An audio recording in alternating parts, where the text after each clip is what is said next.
Hello, welcome back to another episode of Xbox. It's episode 80, so that's pretty cool. Thank you, Xbox, for funding the show for all these years. Really appreciate it. I'd like to thank my handlers, Infinite and Jedi. You guys have been amazing in telling me what to do. Thank you for the script today. Really appreciate it. All jokes aside, we're going to welcome our amazing guest to the show. You may know her on Twitter as Holly, but right here she is, ThatBlueNumber. Welcome to the show. Fantastic to have you on. We had an awesome time in FanFest, and I definitely had to get you on. So welcome in. How you doing? What have you been up to? What have you been playing? Hello. Thank you so much for having me. It's a real pleasure. I'm excited. This is my first ever podcast, but I talk a lot and I talk a lot about Xbox, so it's a good place to be. As far as gaming, I've kind of been all over the place. I finished the Diablo 4 campaign yesterday. And I got an Asus Rogue, and I've been playing Disco Elysium on that because I heard that was one that I missed. It was really, really good. So been doing that, and honestly, in bed, I've wound up playing Solitaire on the Rogue way too much. But because it's just so easy and it moves around, and got to get those PC points on Microsoft Rewards, right? Yes, but, I saw that. I need to get a Rogue. Yes, it is absolutely phenomenal. You can thank Lord Cognito for putting the extra word out there on that, right? Yeah, I downloaded that stuff on my work computer, and we have obviously an IT department that handles that stuff, and they deleted it immediately and told me off, and I was like, oh. Yes. Yes, our PCs are locked down so hard, games are the first thing that goes, so. Yeah, they don't like it. Infinite Umbra, another fantastic week. How you been? What have you been up to? I appreciate all the handling. Indeed, you did violate our policies in the latest video of yours, but me and Pete managed to get things back in track, and on track rather, so everything is all right. No, it's been a good week, man. It's been a good week. Was expecting to hear that news from the FTC trial and everything. Hopefully we'll get something, a miracle or something to hear something today. Mid-show, maybe get breaking news while we're live. But it's been a decent week, man. I had my show the other day. Me, Danny, I had Luke Steele join us.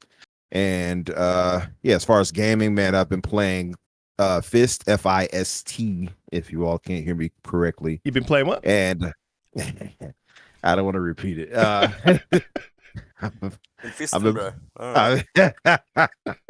You see these corrupt individuals, Holly? I am just talking about the game. I don't know what you mean. Yeah. That, and I've been playing a bit of Diablo, although a friend of mine who shall not be named betrayed me and started playing more while I was away and leveling up. But it is what it is. Yes. I saw you singing on the Epic Treasure tweet today. Ah, you did. Yeah. Me, Pete, Epic Treasure, and Boba Fett, we were playing over the weekend, and I couldn't help but sing. I love singing, and I had one of the audience members of her audience. They asked me to sing Ghost, and I was like, I couldn't help but do it. I won't do it here because Riskit will try to mute me. Audience, I'm sorry. I will mute him. Yeah. When he gets some range and a little bit of vocal control, maybe we can talk. But now I'm muting him right now. The time of Where's the mute button? I didn't have my finger over it this time. I knew you were going to do it. Pete, another Pimpin' Pete. Another fantastic. If you don't know why we call him Pimpin' Pete, I'm not going to tell the story, but this is Pimpin' Pete. Welcome back. How's the week been? What have you been playing? I haven't been gaming that much because the Ashes is on, and I know anyone else doesn't care, but I love cricket, so I've been watching that much more than I've been gaming. I was getting sick of carrying Umbra in Diablo. I was saving him like literally every time we played. Oh, Lord. It got a little bit tiresome. I mean, it was a good week. I got to play a little bit of Halo, which was really cool. A little bit more Diablo. Not much gaming news this week. I was really hoping the acquisition would go through, so we had something to talk about. But with Holly on this show, I'm sure we'll survive. You got a sore back, huh? I do. Definitely been carrying a lot. Get some physio. Get those knots worked out. Yeah, look, I've been playing a lot of Halo, which is weird because we were in a space last night. Umbra was in before me. I managed to get in a little bit later. Talking to Tim Dog, talking to King Thrash of all people. And there was some guys up there saying who's playing Halo when Season 4 didn't bring anyone back. But it really did, man. I came back to it and I'm loving it, even though I suck because the guys in there are just like pro-level gamers. It's ridiculous. I probably last about, what was my average lifespan? 44 seconds in big team battle. That's not very long. But yeah, I do my best. I have fun. I recommend going back to Halo. I know I bagged on it like a lot. But the core gameplay is really good. It's still really good. And if they just had this content earlier on, it wouldn't have hurt them so bad. But I definitely recommend jumping back in there. And the other thing is that I know that the servers have definitely picked up because in Australia, you could never get a game, before, say, 5 o'clock, everyone's finishing work. And I was getting games at 1 in the afternoon, so on a weekday. So that tells me that there's definitely, in Australia, at the very least, people are back. And we're going to jump into the topics. Now, this is an interesting one. This is not necessarily a news topic more than it is a discussion. It's one that we've had in the background a couple of times, and we've never really completed it. I sort of decided we stopped having the conversation because it got a little heated. But I sort of put it in the back of my mind and thought that maybe one day we could have this discussion on air. And so this week, there's not a lot of news, and I thought I would definitely bring this one to the fore. And I guess the main question is, and I'll definitely give my take, but not after Umbra does, because I want to be able to pick apart his take. But I want to go through the panel. But our question this week, and what we're going to talk about, is: should consolidation continue? Is it bad? Should Xbox stop after ABK? Is that enough? Is it going to hurt the industry? Now, I don't necessarily think that ABK is bad, so we're not saying that. But should, after ABK, Xbox pull back? At the very least, just go after smaller studios. Would it hurt the industry if Xbox continued? I think we're going to have some 50, I haven't done the numbers on this, but it's some 50 studios plus after this ABK acquisition. Is that enough? Holly, we don't know what your take is on this, and that makes it the most interesting. So what do you think? Do you think that consolidation's sort of gone too far at this point and it needs to stop? I don't. Consolidation. It's a touchy subject to some, right? But the problem is that it seems like even though the gaming industry is just getting bigger and bigger, right? We know it's the largest entertainment.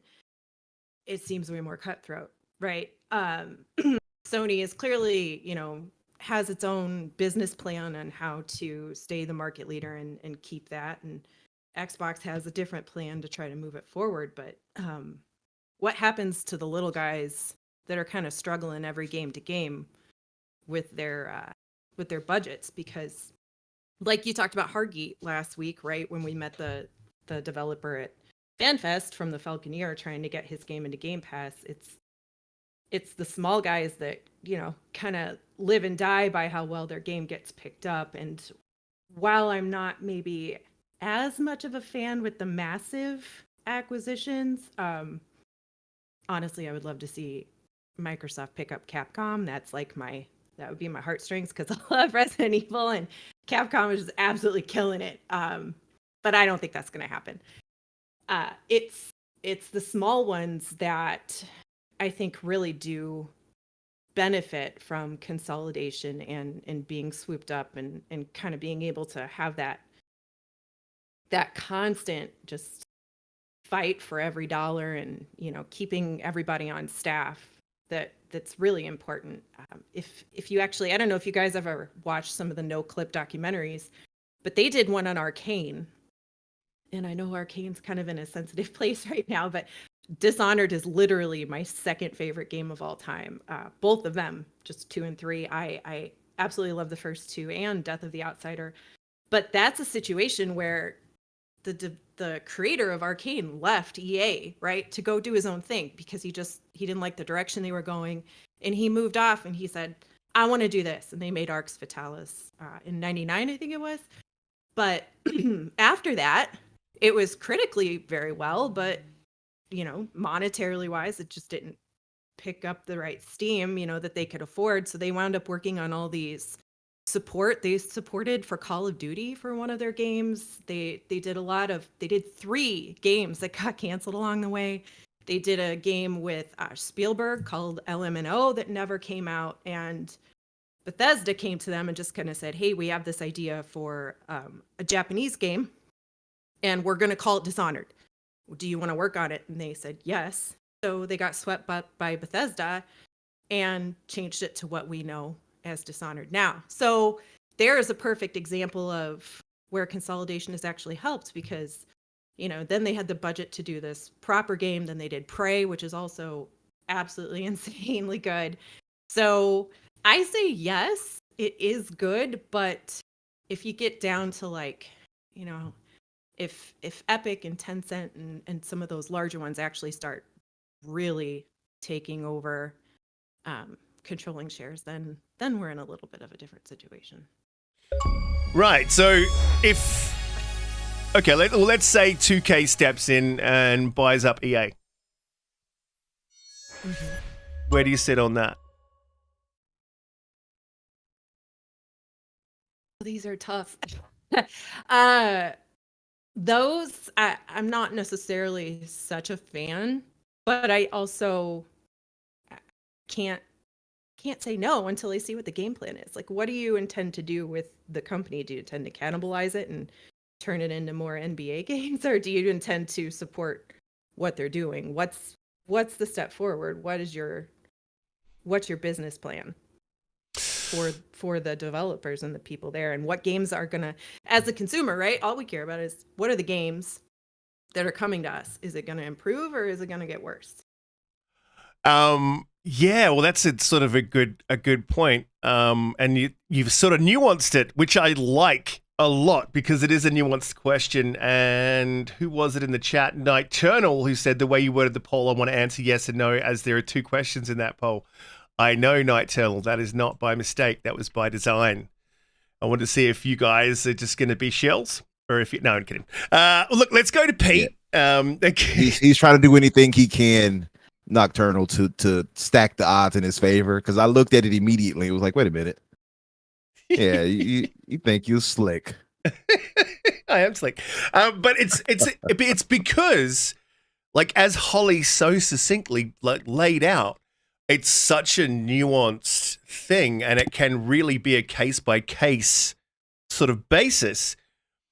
So we can look at the nuanced and case-by-cases, but we can also look at it as a whole. So, Pete, very interesting, because I know your as a whole view on consolidation, not just in gaming, but in for everything, and your reasons are similar to mine. Our thoughts are fairly similar on that. That's sort of plain, but nuanced wise, maybe examples, right? So we know that we both agree that ABK is good for the industry. It's good for competition. We know it's going to push Sony. It's going to have to. But let's say Microsoft started looking at Remedy.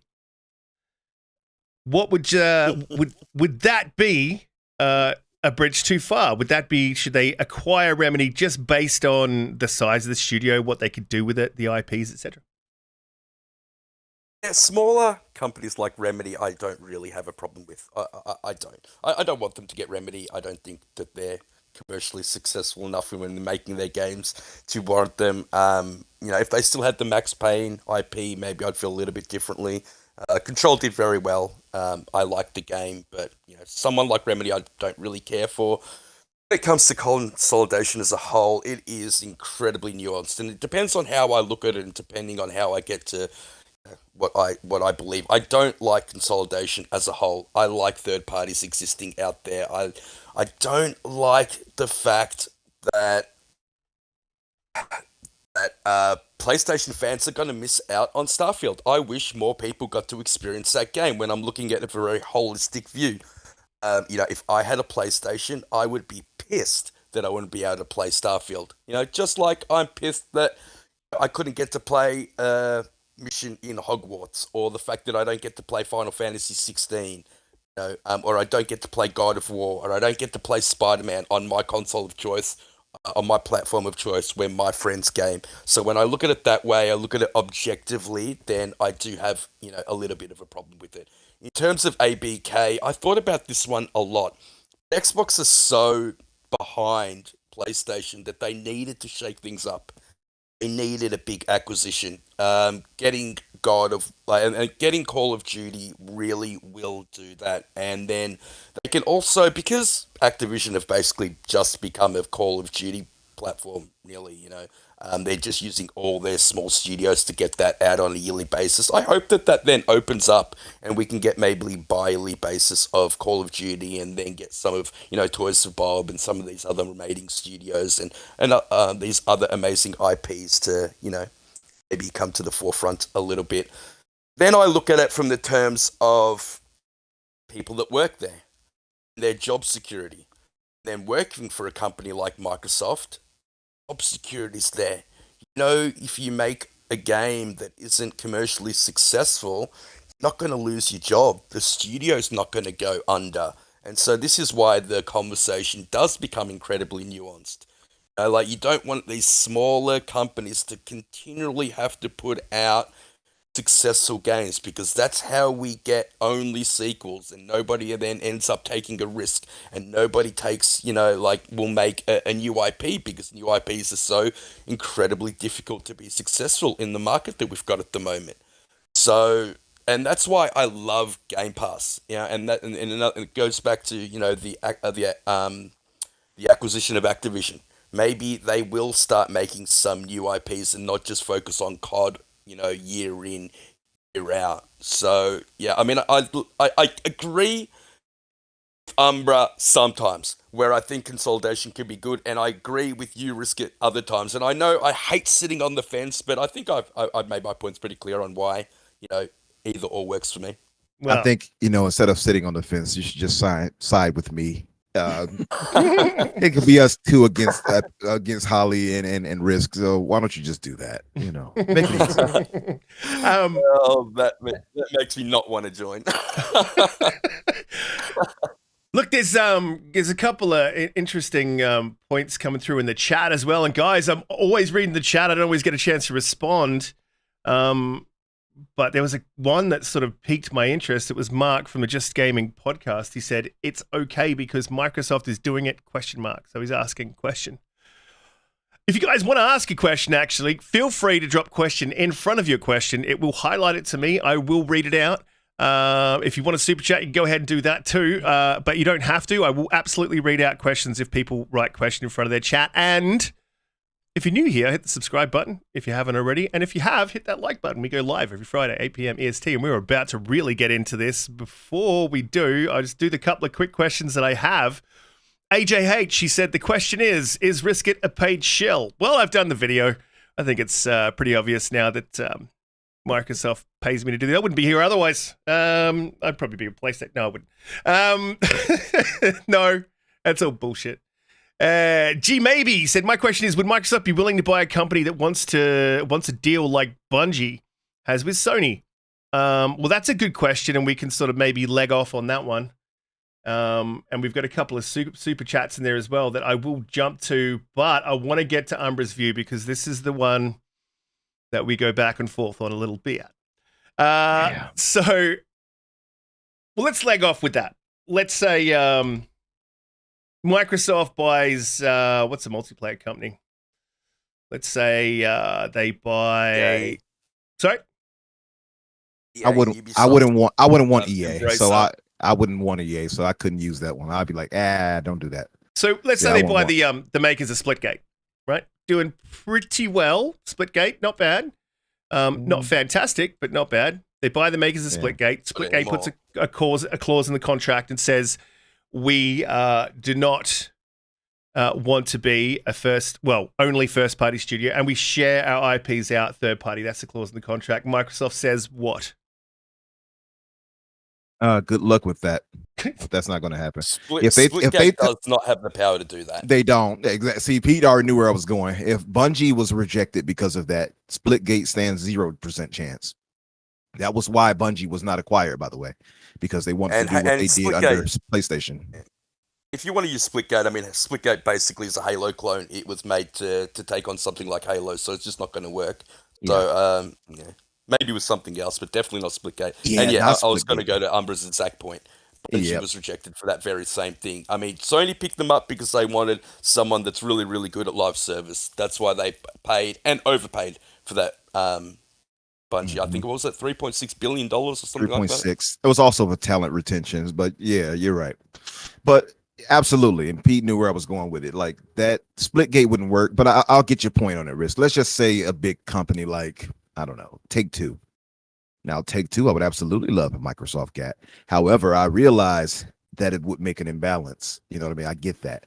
But there are things around that. There are remedies around that, such as keeping the games multi-plat. You see what I mean? So I think there are ways to mitigate the possible damage when it comes to things like that. You could mitigate I it by think just not buying them. That's a good mitigation. Yeah, I mean that can also be a case with something like Take-Two. I wouldn't like if they denied that. I'd be like, I get it, right? I wouldn't be like, how dare they?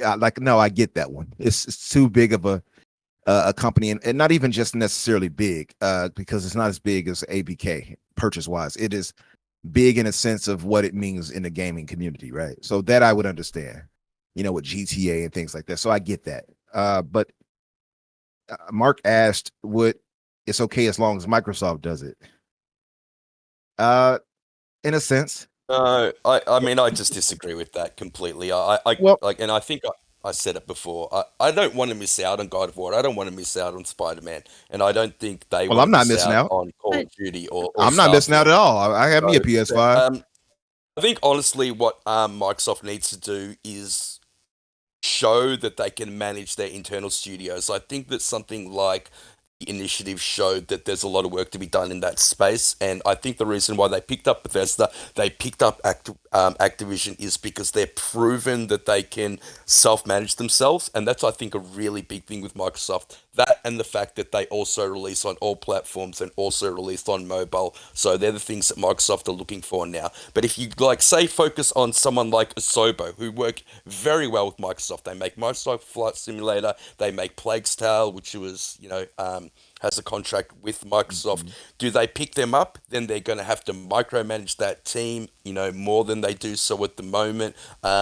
I don't know if they've proven themselves to be capable of doing that yet. So I would have want Microsoft to slow down. I do get your point there, but I'll say that this is a different Microsoft now. Like the Microsoft we think of when it comes to mismanagement of that, I think it's more of the old Microsoft. I think they've kind of evolved in ways. They still have some ways to go.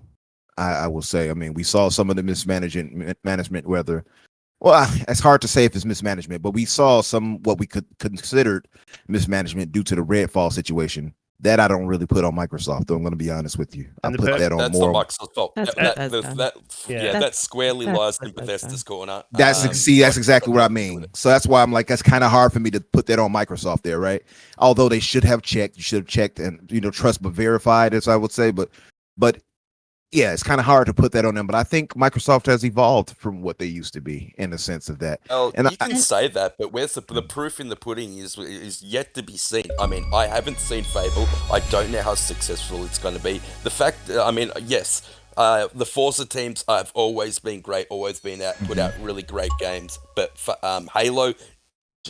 I know it came out good, but there's a definite lack of content there. And for a massive franchise like Halo, it should have done better. It's as simple as that. What other game can we put, out there that Microsoft have done? It's not until I see Fable, Avowed, Hellblade that I'm going to believe that they are capable of doing what they can do. Go ahead, Holly. Yeah. I think Starfield's going to be your first real foray into Microsoft, or at least placing it on them, though, because they directly said that they had their hands on this, right? That's right. They paused it, they delayed it, and they really went in and said, what do you need? We're going to move people around. We're going to do this, right? So love it or hate it, Starfield's going to be the first Microsoft litmus test. I know, right? I think that's a great point you made there. And you make a fair point, because not only does it reinforce my point that Microsoft has changed when it comes to that, because they made sure to put the proper teams behind such a monumentous IP. A new IP is 25 years in the making. They made sure to give it its due love when it comes to putting their ATG team on it. They got id Software to get in over there to help with the visuals. I mean, Starfield looks way better than what we saw, like 10 times better. I think most of us can agree there. And I'm being hyperbolic, of course, but still, it looks really damn good. 16 But my times entire the point, detail. Sorry. there you go, 16 times the detail, hyper focused, realistic. I still want to see it from a team that doesn't manage themselves, and I get what that Microsoft pulled back Bethesda, pulled them aside, said this game's not ready to release yet. Take your time. We want it to release right. But they also, like Todd Howard, you know, he's been in the industry for so long, and I think he got into that hard place like when ZeniMax were pushing them to put out games before I think they were ready, and I think we saw that with Redfall, we saw that with Fallout 76, and Microsoft said no, hang on, you know, just take the time you need, help them with what they could. But I still think that they are big enough to self-manage themselves. I want to see it on games like Perfect Dark, like Avowed, like Fable, where, you know, yes, the studio does manage itself, but it's a You much want to see it on smaller Xbox studio. Game So, Studios, yeah, you're saying. So my thing exactly. is, though, is that management goes all ways. It can't just be, well, we got to see it on Xbox Game Studios only. See, it's all encompassing. So if we're going to blame them for, and some people do blame them for Redfall, then we can't not congratulate them on what they're doing with Starfield, right? And even So more so. yeah, exactly, absolutely. They're putting more into that than they did with anything else. They're being treated as a not only is it AAA, but what to looks like to be a new tent pole. And we had this discussion before, Riskin, on here, where I was talking about what tent poles are. People don't really get that, so they'll just say, "Oh, it's a AAA game, it's tent pole." That's not how it works. Yeah. Tent poles are something that's there generationally. Halo is a tent pole. That's a tent pole game. Uncharted, that's a Yeah, well, tent pole. So when you I'll got ask you something this like then, Umbra. Starfield, I'll ask you this then. yeah. Why haven't studios under Microsoft been hitting their targets? So Redfall, perfect example. They were given enough time to make a game, and yes, bear in mind it was a new IP and all that kind of stuff, but they had targets that they needed to hit, and they were constantly missing those targets. Same thing with Starfield. Now, I think the right decision was made to delay the actual game, but why haven't they been hitting those targets like they should be? Because at the end of the day, they're there to make money, and if it takes an extra year to develop a game, a year longer than it should have taken to develop that game, then you're paying employees for an extra year, and the commercial viability of that game does get hindered substantially, I would have thought. Because If you're talking about Redfall, though, there's a cost benefit analysis to any job and anything that you do, right? So there had to be a point where they said, this game is at, even Phil said he thought it'd come in the 60s, 70s, whatever. But like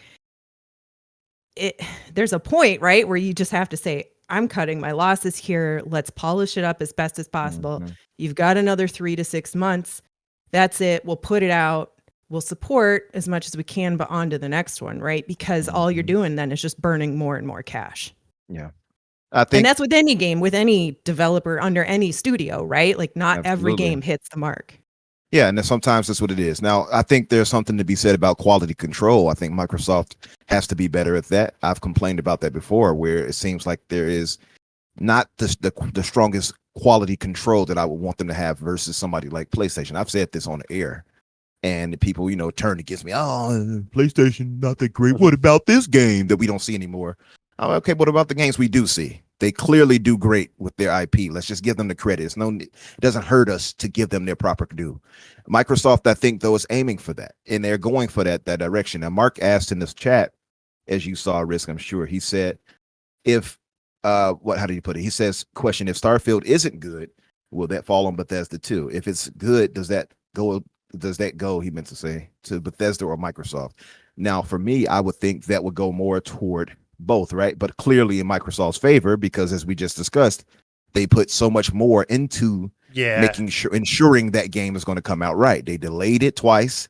They put it, that's millions of dollars right there already. That's millions upon millions for more years put into development of that. So They that's made sure the ATG team was on it. Mhm. All these other things to give quality assurance. So it's clear that they had a good, strong hand in there. It's not like they just sat there and bought them and here's the game. So that's a That's not how trap. it That's works. sort of a trap question, man. Like, love Mark. Mark's fantastic. And the Just Gaming podcast is one of my favorites to watch, but that's slightly, I got to say, it's a slightly disingenuous question because that's a super nuanced, you've got to have a super nuanced answer to that. So, and it's not ducking and dodging the question.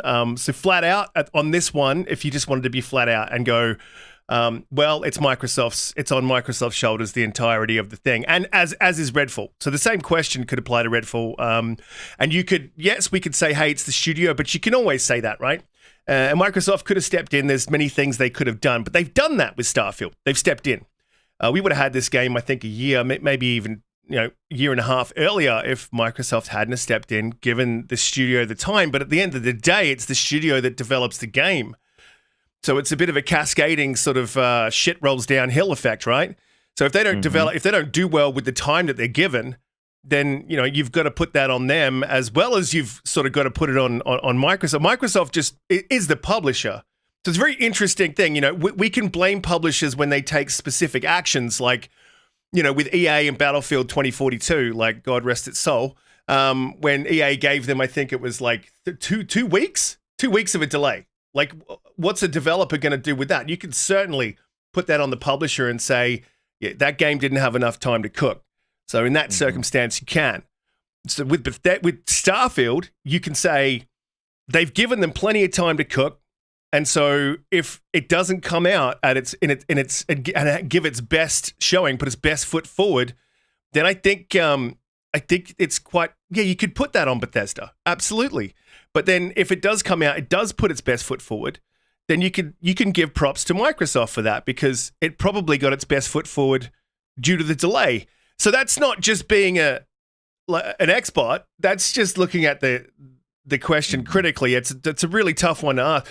Now, had Microsoft pushed the game out the door, then you can say, well, that's on Microsoft. So it's a really nuanced sort of trap question, slightly disingenuous, Mark, and I like that you tried to trap us into that one, but I'm glad you picked up on that because usually I'm the one picking up on that, but hey, What made a really good point as well, saying that a lot of the Xbox games have gotten really high scores on Metacritic, and they have, but it goes back, look, I'm playing devil's advocate a little bit here, I'm just trying to maybe get the conversation going, but a lot of those games were already in the process of being made. A lot of them almost finished being made by the time the acquisition was done. And I'm talking about Psychonauts or, High on Life or Grounded or any of these style of games. I want to see Microsoft, so I want to see Obsidian's next game. So when did they get purchased? Around the 2018 mark, something like that. Compulsion Games, the next game they're making after We Happy Few, I forget the name of it. It was on the showcase the other day. It looked really cool. South of Midnight. South of Midnight. Yep, South of Midnight. That's right. I want to see these games. I want to see Hellblade 2, another game that, pretty much been developed completely under the Microsoft banner before... I will say yes. Microsoft know what they're doing. I hear you on that, Pete. But then this is what I tell people when they come to that conclusion. Well, we don't know how it's going to be. Sure, if we're going to be super, super careful, we don't know. But do you have that thought process when it's Take-Two making Grand Theft Auto? No. Do you have that thought, or Naughty Dog making an Uncharted? No, you don't have that. And the same thing. You know why we don't have that thought process? Because we know that those studios put in great work. It's almost a guarantee that that game is going to be great, or at least good. I think it's now, more I'm not than saying that, it's though. certain. It's more than that, right? So because they've earned it. That's PlayStation, what I mean the publisher itself, has been a pretty, and yeah, to Colt's point, absolutely. I mean, I crunched the numbers on 2000 and that from 2014 in Phil Spencer's tenure. They've hit an average Metacritic of 80. That's their average. That's not a bad average at all. But in that time, Microsoft or Xbox has been a bit of a rocky platform to be on, right? We've had lots of controversies. Excuse my language, Blue, but lots of fuck ups. Oh no! Lots of Clutch my pearls. Clutching my pearls. We've had 2 steps forward, 2 steps back. So So you can sort of say that, yeah, like there is a little bit of mistrust. There is a little bit of we don't know what they haven't sort of proved themselves, which is weird to say. We've got a platform for 20 years, but they keep making these little mistakes. So I mean, to your point, probably part of the reason is not just the studios. That's probably got to do with the platform. No, I agree with that, and I think that good or bad, I think you're right. Absolutely, it's the studio, it's the platform itself. The people trust PlayStation more, I think, in making sure that their teams are going to put out quality games. But when you look at these studios, and that's why I named Take-Two, for instance, because that's not under any first party studio. We know that they're going to put out something Nintendo, right? We know that they're going to put out something quality wise. So if you go to these studios, you're not going to be like, yeah, but we haven't played it yet. There are none of us here that think Hellblade 2 is not going to be good, or at least not in a sense of story, but I mean a sense of mechanics and everything else of what they're presenting to us, what they want to present. If you go off the trajectory of what we had with part 1, none of us are like, you're probably going to fumble it now. None of us think that, because we know the pedigree behind that studio. It's the same thing with Take-Two. It's the same thing with Naughty Dog. It's the same thing with anybody else that we know have put in work over the years. So sure, we haven't seen those games, but it's almost a certainty that the games will at least be good. Well, that's at the very least. But that's the thing, though, isn't it? Like that's the. I mean, again, devil's advocate. I'll be Pete for a bit. Anyway, I don't sound like Pete at all. But like that's the thing, isn't it? Like the perception is, we don't want, and we got this last night when we were talking about this with Tim Dog. The perception is we don't want them to buy those guys because they mishandle their studios and they'll just instantly make that studio bad. I think that's the Hoove brother narrative. No, honestly. It is. Yeah. But that mistrust is there, right? Like it's a thing. I think it's a mistrust, but I think it's more than that, right? Like from their perspective, it's not so much that they believe that versus that they don't want Microsoft to get them. It's just that they have a disdain for Microsoft. Oh yeah. If it was Sony getting them, they'd be like, oh yeah, get them. And that's what, to allude to what Mark was saying earlier. He mentioned that is it because of the platform of choice? If it was PlayStation getting Take-Two, they wouldn't make that argument, not because they think the games are going to be quality, but because PlayStation, their platform of choice, their love, their identity is getting it. And the same thing applies to us here on Xbox. So I agree with Mark on that part. He made that point earlier. That's absolutely a truth. So when they say that about Microsoft, oh, we don't want them to get it because they can't run their studios, they're not only are they going off an old narrative, I think, for Microsoft, but they're only saying it because they're pro PlayStation and anti Xbox. You know what I mean? And I'll go back to something Pete said way back on this conversation too, when he said, I absolutely hate that, PlayStation people aren't going to get to play Starfield, or we don't get to play Spider-Man, right? I think that the way the system is set up, where there's a dedicated pool of large third-party developers, right? Where they're going to go everywhere unless Sony money hats them, or Microsoft. But it works, right? And I don't think there's anything wrong with having a good stable of first-party IPs, because that's ultimately what brings people to one or the other. Now, I personally like the Xbox ecosystem much better than I like the PlayStation ecosystem. I have both. I have Switch. I have all three, right? But I like the way the Microsoft interface works. And so that's part of the reason I'm there. It's a big part of the reason that I'm there. But I don't think there's anything wrong with Sony having their own and us, the Xbox fans, having their own, right? As long as, it's not completely one or the other, and there's never anything that there's crossplay, or, finally, thank God, right, that the market allows for crossplay. Like, you can log into Call of Duty and play with your friend if they have a PlayStation. Who cares, right? Or Fortnite or whatever. But it's part of the business model, and it's part of what drives the competition, which makes it better for all of us. And for years, we've been forced to say, well, if you want to play Spider-Man, if you want to play Last of Us, go buy a PlayStation, which is the same price as an Xbox.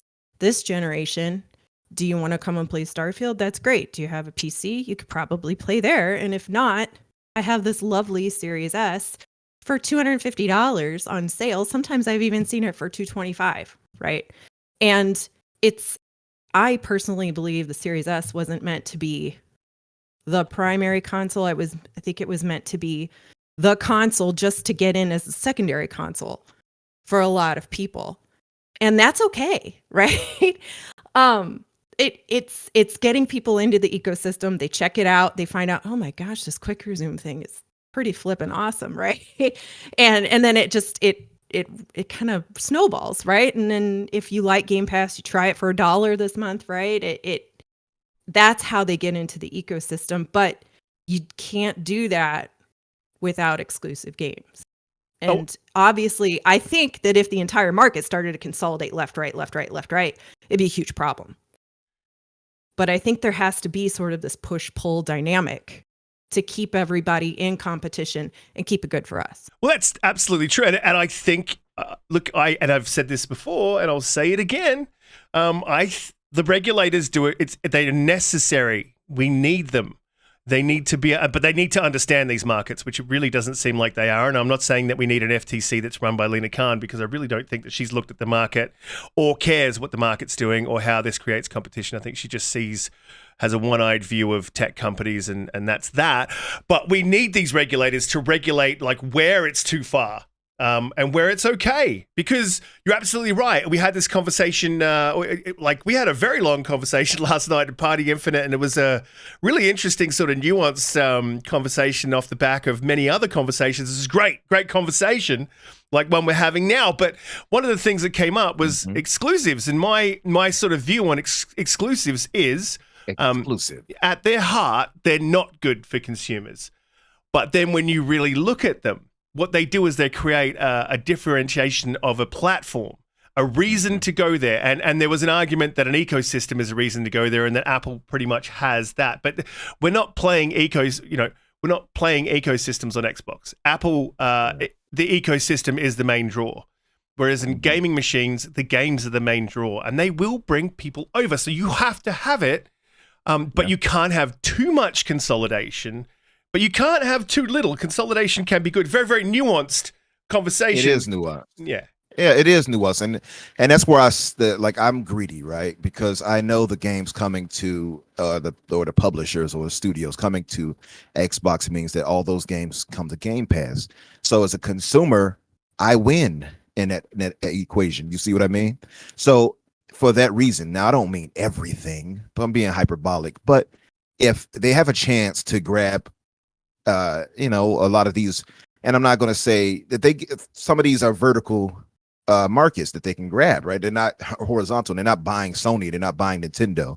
So if they can get some of these other publishers or developers, I'm not going to be like, oh no, that shouldn't happen. I'm not going to do that. I'm just telling you right now, it's not going to come out of my mouth. But and like Panda pointed out, she asked a great question in the chat. She said, honestly, if some devs are struggling, then what's the harm in picking them up? I understand people are upset about publishers, but hell, exclusives are the fault of the market leader. She's absolutely correct. I mean, you heard Satya Nadella come out himself, said he doesn't care for them, but it is what it is, more or less, because that's what Sony and Nintendo has established. We have to have exclusives. You know what I mean? And like you said, Risk, it's just a part of the nature of gaming now. It's a long established thing. We can't pretend like it just started to happen. No, having gaming exclusives matters, the driving force to bring people to your platform. Now, sure, if we had some utopian world where everything came to one console, I would be happy with that. I would push for that, absolutely. But it's not the case. So since it's not the case, I'm going to advocate for most of those devs and publishers to come to the platform I prefer, and that's Xbox. Because while the ecosystem may not be the main driving force, it does matter. Your friends being there does matter. The controller does matter. The specs and things like that you get with it does matter. And the exclusives matter. So, and exclusives being the major one, I agree with you 100%.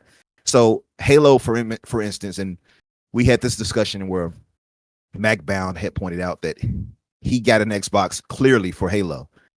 Well, Mac, me and you share that. I didn't get a chance to really say it in there, but the same applies to me. absolutely. If Halo wasn't on Xbox, I'd probably be more of a PlayStation gamer. You see what I mean? But since that's not the case, Halo, I've grown up playing Halo. Halo is ingrained into my very being as a gamer. So, and the same thing applies for PlayStation gamers when it comes to things like Uncharted or what's the other one? The Last of Us or whatever it may be, or whatever other game that's unique to PlayStation. Those things matter at the end of the day. So yeah, absolutely. Like taking low key shots like he's forgotten PlayStation games. I kind of did. And listen, I haven't touched my PlayStation but once since last year, and only to harass Bushido. So I kind of have forgot. But I mean, like I said, everything has its place, and I'll say this and shut up for a second. And part of the reason why I'm not adverse against Microsoft grabbing more studios, and they're going to do this, by the way. It's going to happen. It doesn't matter what we cry about at the end of the day. I just want to make this clear. And I'm not saying that to try to be negative, but it's going to happen. They've already stated it. They're going to look for more people to grab. We already know they have their eye on Asobo. We know they have their eye on IOI, et cetera, et cetera. Microsoft, according to a report, this was last year now. I'm not sure where they stand, but I'm sure they didn't drop down too far. Microsoft is, or at least then, was ranked number 1 in the global company ranks in workplace culture. They had like a 98.6 or something of that nature, right? Now, I'm saying that to say, when these people get brought into them, it doesn't guarantee that they're going to have job security forever. Well, I know some people who lost their jobs. We saw some people who were fired, right? We saw some people who had to be laid off, rather. But getting there, and same thing with ABK, as we talked about, is a much better situation with them coming to Microsoft versus them staying independent. And I think we can all agree there. So it's also benefits from them being acquired by Microsoft in that way too. And it probably would happen if Sony got them, just to throw it out there.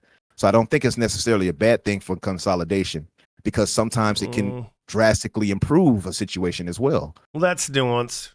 See, I could, yeah. Pete, you jump in. As well. You jump in. I was going to say that was my point as well. Like, so job security is a big thing for me, and I think that's one of the reasons why I do agree somewhat with consolidation. But I just wanted to say, Umbra, Halo's in your bones, and you've been playing it for so long. It's really sad that you're still so bad at the game, bro. Now, see, I come here to build people up, and Pete has torn me down many times during this podcast already, talking about he carried me in Diablo. And now he's talking about how terrible I am in Halo, even though I do better than him with my KDA. It's crazy. Look, your point's nuanced, extremely nuanced there, because on some levels, and again, it's a nuanced thing. Like, there's caveats. There you go. I said it's been a while. So you all know what to do. Tomatoes in the chat. See, for instance, if PlayStation was to pick up a small indie publisher, I wouldn't have faith that they wouldn't make that a support studio and/or sort of force them into a pigeonhole of what they want them to do. It sounds like I'm being a bot, but I truly believe that PlayStation does do. We know that they do that. Whereas when Microsoft picked them up, then I would say, okay, well, Microsoft will probably give them the free reign to do what they want, and now they've got the resources to do it. So that's really dependent on who picks them up. You know, if Tencent picked up a company, I'm never going to be happy that Tencent's already too big, in my opinion, and they're already putting pressure on the industry, and they've got their fingers in every single pie. So it's very nuanced as to who we want to pick up. But I could argue the point. Housemarque wasn't forced to make Returnal, but were they? Housemarque wasn't owned by PlayStation when they made Returnal. They were picked up after the fact. Did they have? Was it? It was for a song. It was a tiny amount of money. And they only sold 500,000 copies of that. The game is actually really, really good. Look, I'm just going to jump to these super chats because they're starting to pile up, and I've got a few questions as well. And everyone who is putting tomatoes in the chat, if we can have the mods remove them and block them permanently. So Enigmatic Dreams, he said, I'll take, with the $2 super chat, thank you very much, Enigmatic Dreams, you're a champion. I'll take the devs being bought instead of going under. Yeah, and in that circumstance, absolutely. It's always going to be better that you see these indie studios survive and go on as opposed to going under. So yeah, in that case, I don't think it can be an arguable thing. Jax82 with the $5 super chat. He said, my only concern with consolidation are customers getting screwed over or them not following through on their plans. It happens way too much and quit. Did I cut off the end of his super chat? Jax, drop that in the drop your super chat in a text again, and I'll reread it out if I've cut off the end of it. But yeah, that's the thing. That's the conversation we're having. Like, too much consolidation removes choice from the consumer. If there's no choice from the consumer and you can't create differentiation between platforms, you can start to charge them whatever they want. We're seeing it with PlayStation, and don't think that Microsoft won't do it, because they will do it if they get in the same position. They've done it before. They get in the same position as PlayStation. They will probably do exactly the same thing, where they go, hey, we can bump up these prices and probably get away with it. And more than that, people on Twitter will support us, which is just ridiculous. Bobby Hawk, do you think PlayStation will revive their dead shooter games to try to replace Call of Duty? I don't think that they're going to try to replace Call of Duty, but I think we can already see with their showcase, it was absolutely fire. It was a 10 out of 10 for me. But we can already see with their showcase that they were trying to compete. They've got live service games in there, which is, part of COD is live service. They got a lot of shooters in there. So, yeah, I mean, I think we can already see the direction that they're trying to push. I think they put their foot in too hard, though. Like, PlayStation is pushed too hard to the opposite. It's a problem with our society. Whenever something happens, like businesses, people, societies always tend to overcorrect instead of just taking a slight little turn and making it to the right spot in the end. And I think PlayStation has done a massive overcorrection. And, they've already got a fan base that dearly loves the third-person over-the-shoulder action adventures, and they didn't really give them much of that, and that's a misstep, a massive misstep in my opinion. And we saw that all over the internet. Spartan661, thank you for the massive $20 super chat. I really appreciate it, dude. Thank you. He said Microsoft has been the underdog since they introduced the first Xbox. That's true. PlayStation 2 was a great system, but after 3 PS2s died on me, I want to try something new. Halo. And having a drive to save files and music you can play while gaming. That's right. That's exactly, we talk about that all the time. Like how cool it was. You could whack on a game and then just pop your CD in and rip it to the Xbox player, listen to whatever you wanted to do. You can do that now with Spotify, but it's just not the same. I didn't play the PlayStation 2 era, but I came back when the Xbox was launched. So I missed the 2. But when the 3 and the Xbox dropped, it was Xbox all for me. Excuse my dog in the background. If you've ever seen the videos on Twitter, he's a little bit of a nutcase. Spartan661 with the 199 super chat. He says, I threw my PS2 in the fire and bought an Xbox. I just did not play that era. I missed that era. I could tell you what was going on, but then I would have to kill you all. Mark from the Just Gaming podcast, he has a question. He said, if there was only one platform, say PC, would consolidation be an issue? Oh, that's interesting. We'll come back to that one. Console makers make their money off software, not hardware. That's correct. Dark CMF with the $20 super chat. He says, that blue number in the house, killing it. Hit that like button, chat. Dark was with us in FanFest last year. Such a good guy. Missed him this year. Next year. Yes, next year. I was hoping he would be there because I heard he was there last year. You were talking about him. And yes, it was all good things. So, yeah, next year, CMF. I hope to see a lot more people though next year. Like it was pretty big, but I think a lot of people were apprehensive. Again, they're like, "Oh, we don't know what Xbox is going to do." But now, like, it's not even just been handing out those checks. If you turn up, first class. If you turn up there, like, Aaron Greenberg will buy you breakfast, lunch, and dinner. He will also pay you for your time. No, it's fucking ridiculous. So Mark, let's bounce off that like real quick. I know we've been on this for a bit of time, but there's a couple of other topics that we want to get to, but I don't think we're done with this. So Mark, if there was only one platform, say PC, would consolidation be an issue? Ooh, nope.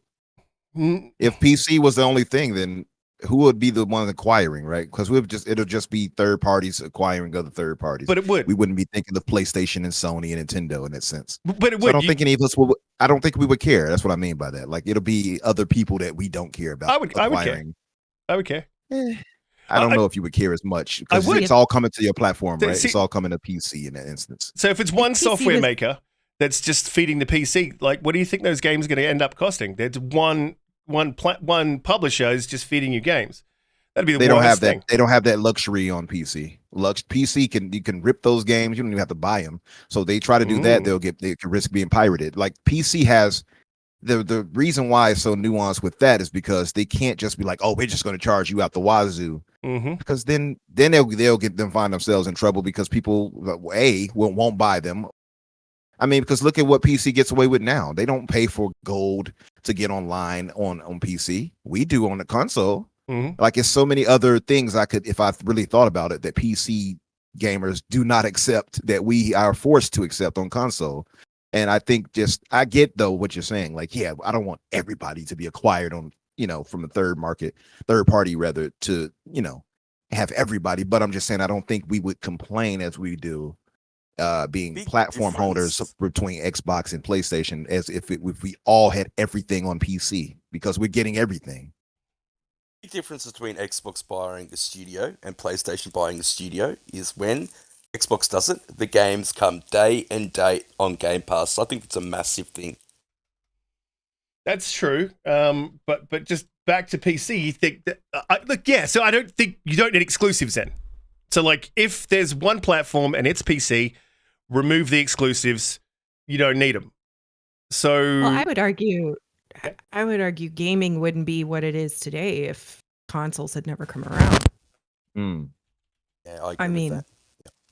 I mean, there's been always PC gaming, right? Since PCs have been around, but I mean, the level of gaming that we know it is because consoles came to your living room. So Yeah, the plug and play aspect of consoles has changed gaming significantly. yeah.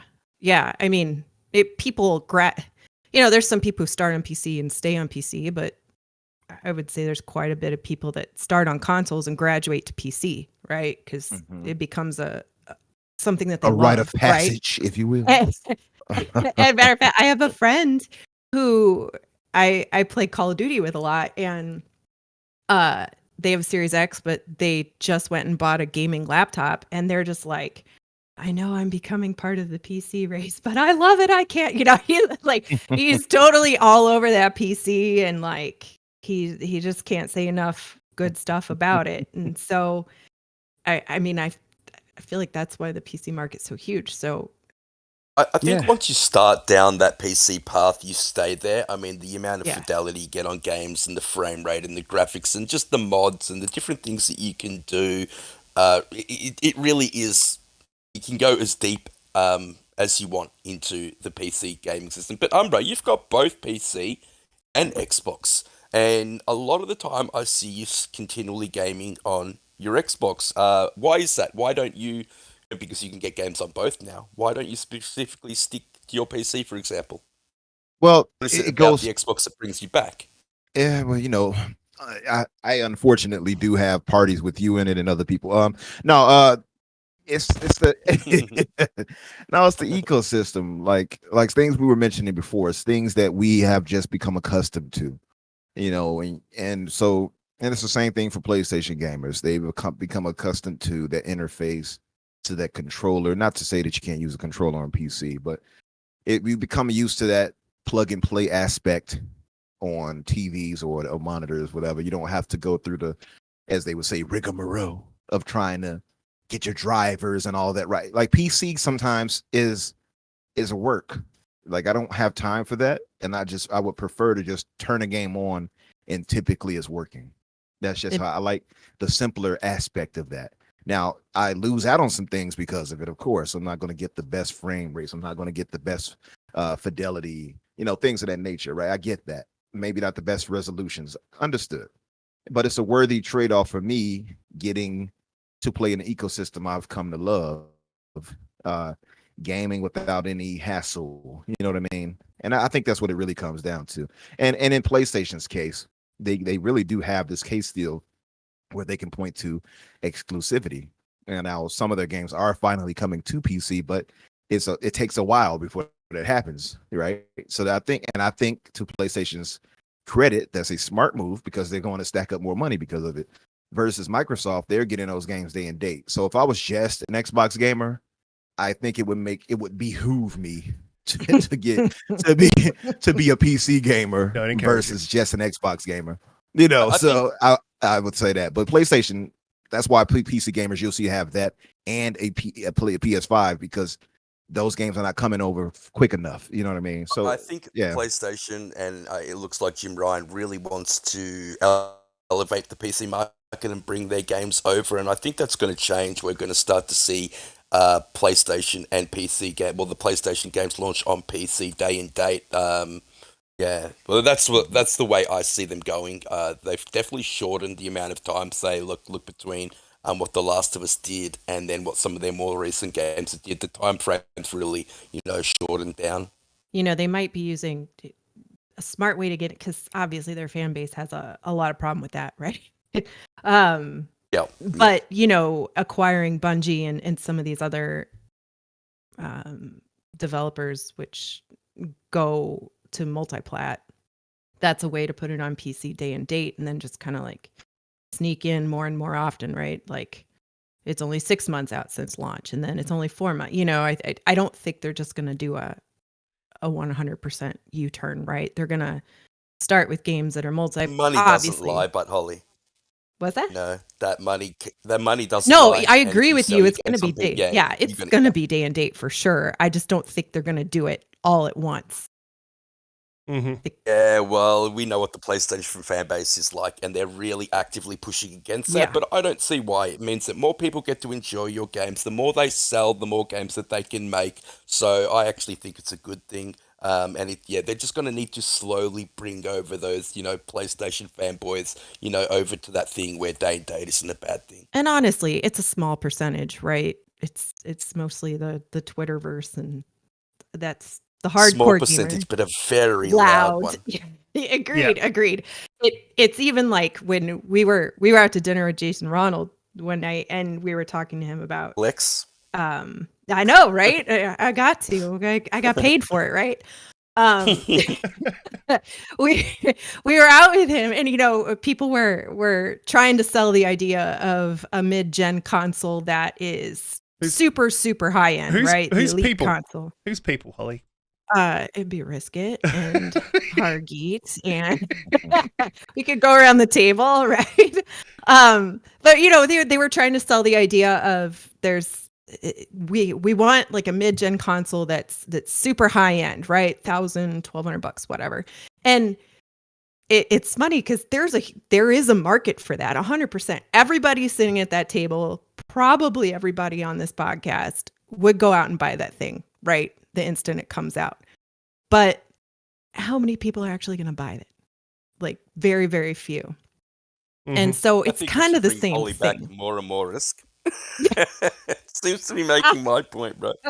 I mean, look, I would buy it. Of course I would buy it because I'm just an Xbox shill, I guess. I don't know. That's like, so would Pete. It's but to be fair, I bought the PSVR 2 and it's still sitting in the box and I haven't opened it, and I pre-ordered it. It's been sitting in my living room for 5 months and I haven't even opened the stinking box, right?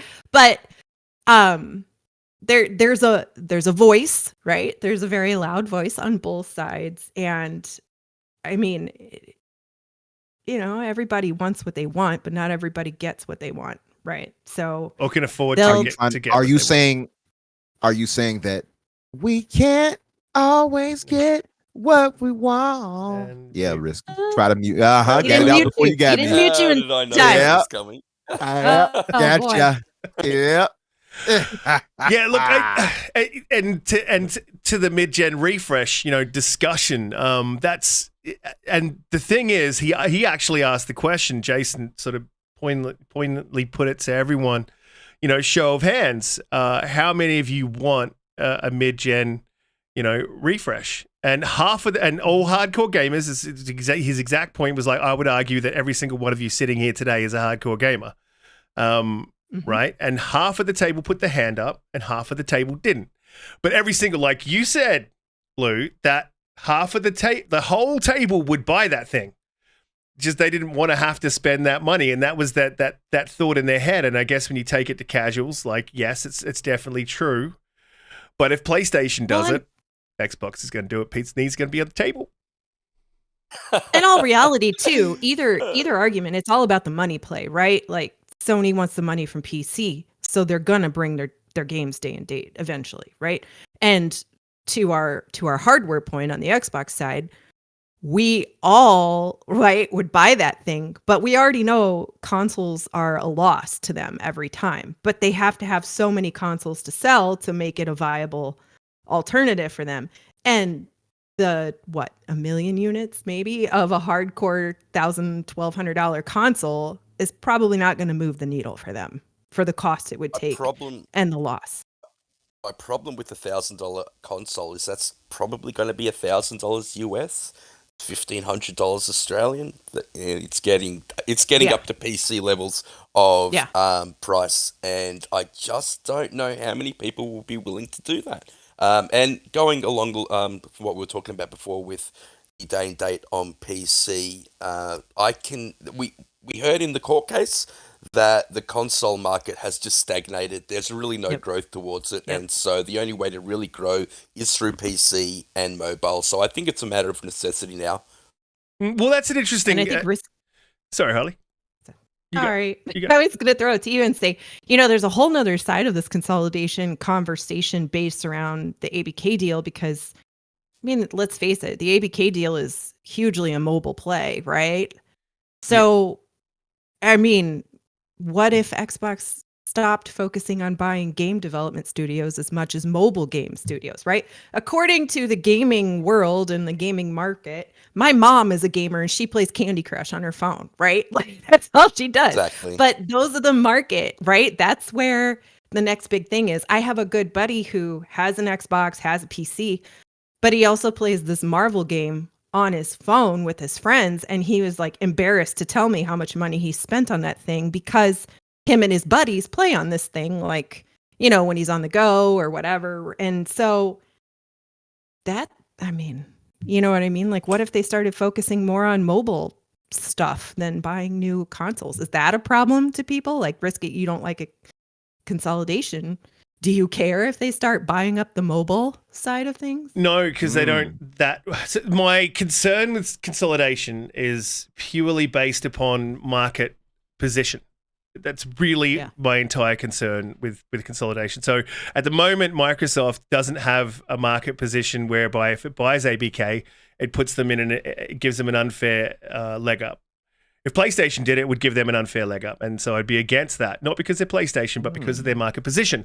If Microsoft started buying up, very interesting. If Microsoft started buying up mobile developers, they don't really have a presence in that market just yet. So it's actually something that they need to do.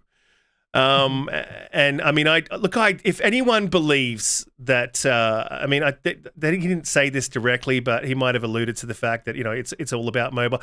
ABK is not all about mobile, not at all. It gives them, are they trying to get people to come over to their ecosystem? Yeah, of course they are. They've got a massive ecosystem.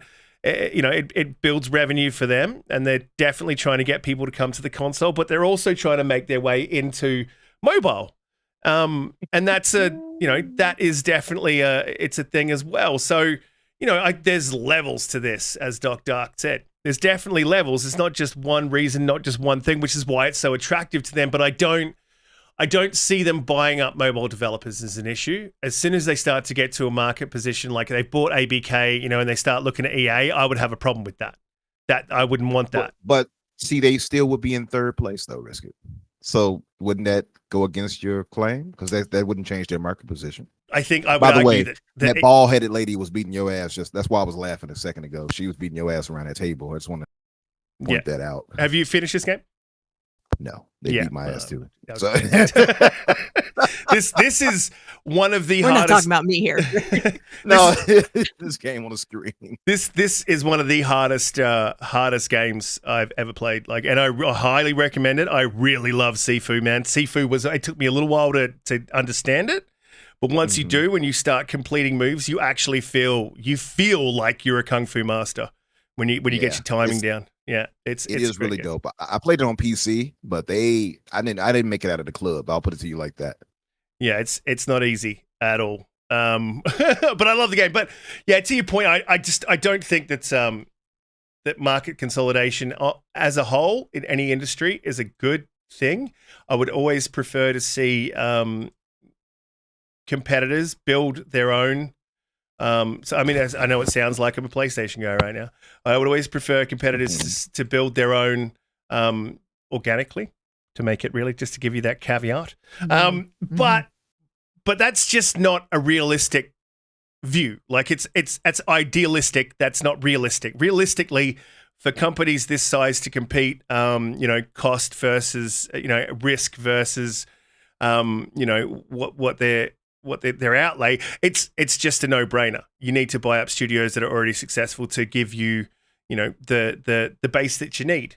I do want to move on. Went back and forth on the Activision acquisition because I have got games from the Commodore 64 era that have that Activision label on it. They've been around since 1979. They have always been third party. They've always made their games for all systems. And it really is sad to kind of see something like that go. Just if you look at it altruistically and from a purely objective standpoint. So question from Mark. He says, have you ever considered getting gameplay footage from someone who is good at games?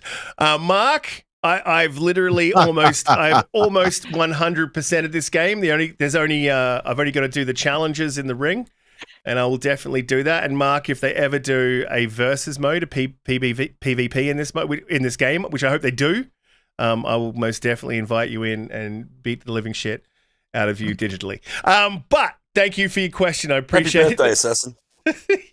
Assassin's in the chat. Happy birthday, man. Welcome to the chat. I don't know how old you are, but I hope that flash cake was phenomenal.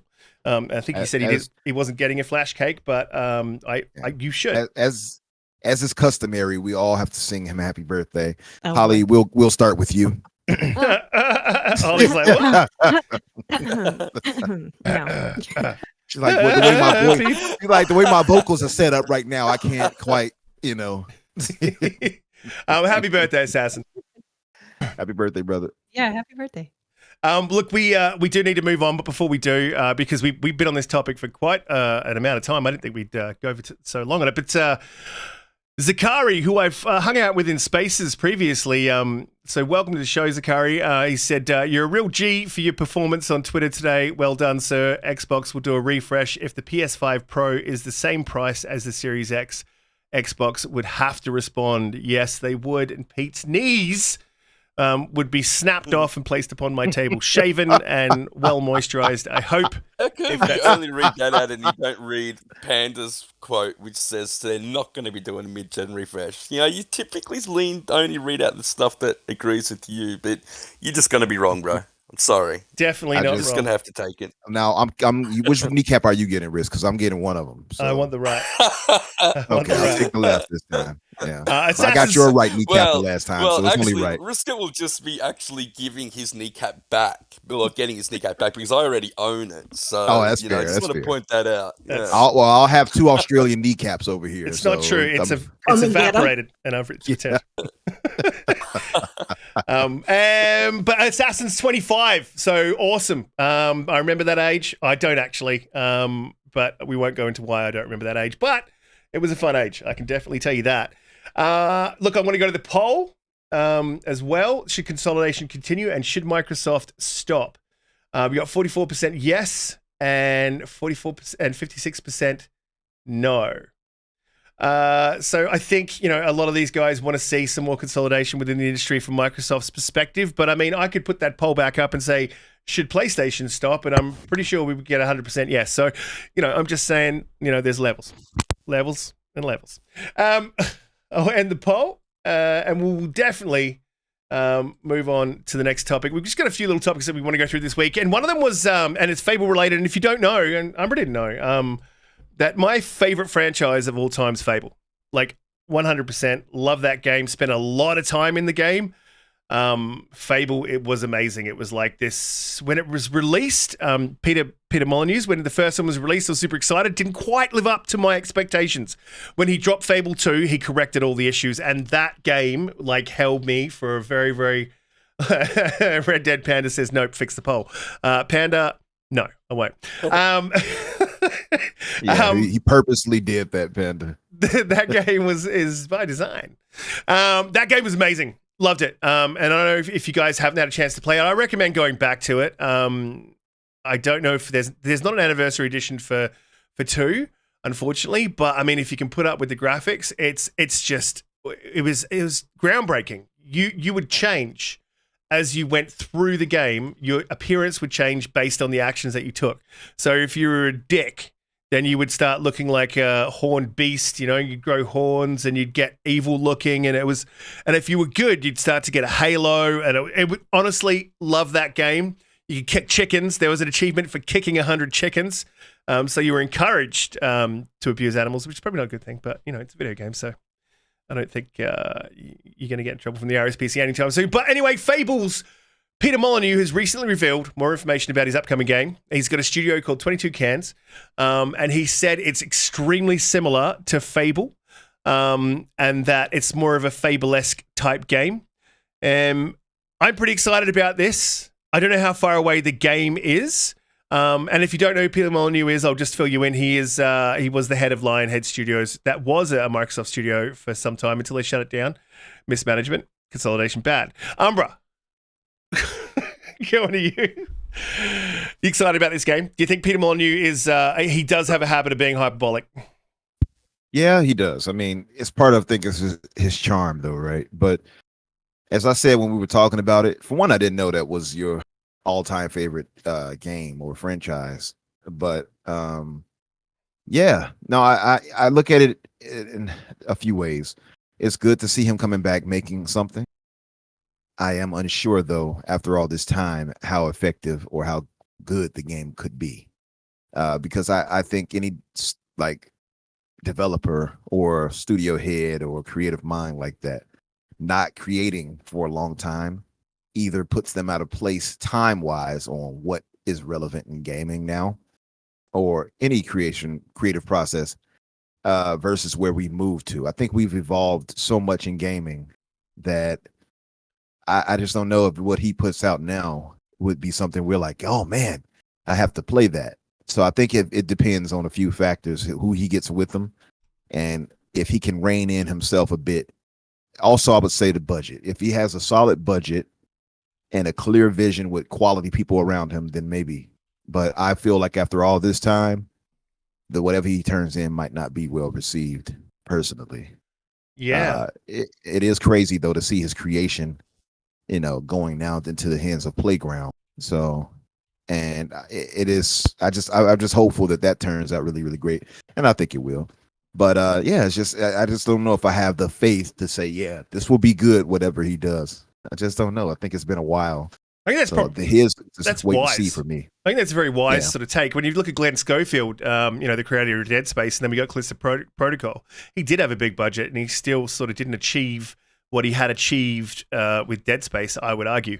That game is a DLC. It's a great game, and they've got an hour free demo on PlayStation as well, if anyone didn't know. So if you haven't tried it and you got a PlayStation, you got an hour free demo of Callisto Protocol now on PlayStation. You'd say it's a great game. Holly, sorry. I think the game was good enough. I think they can continue on with the game. They just got to revamp that combat system.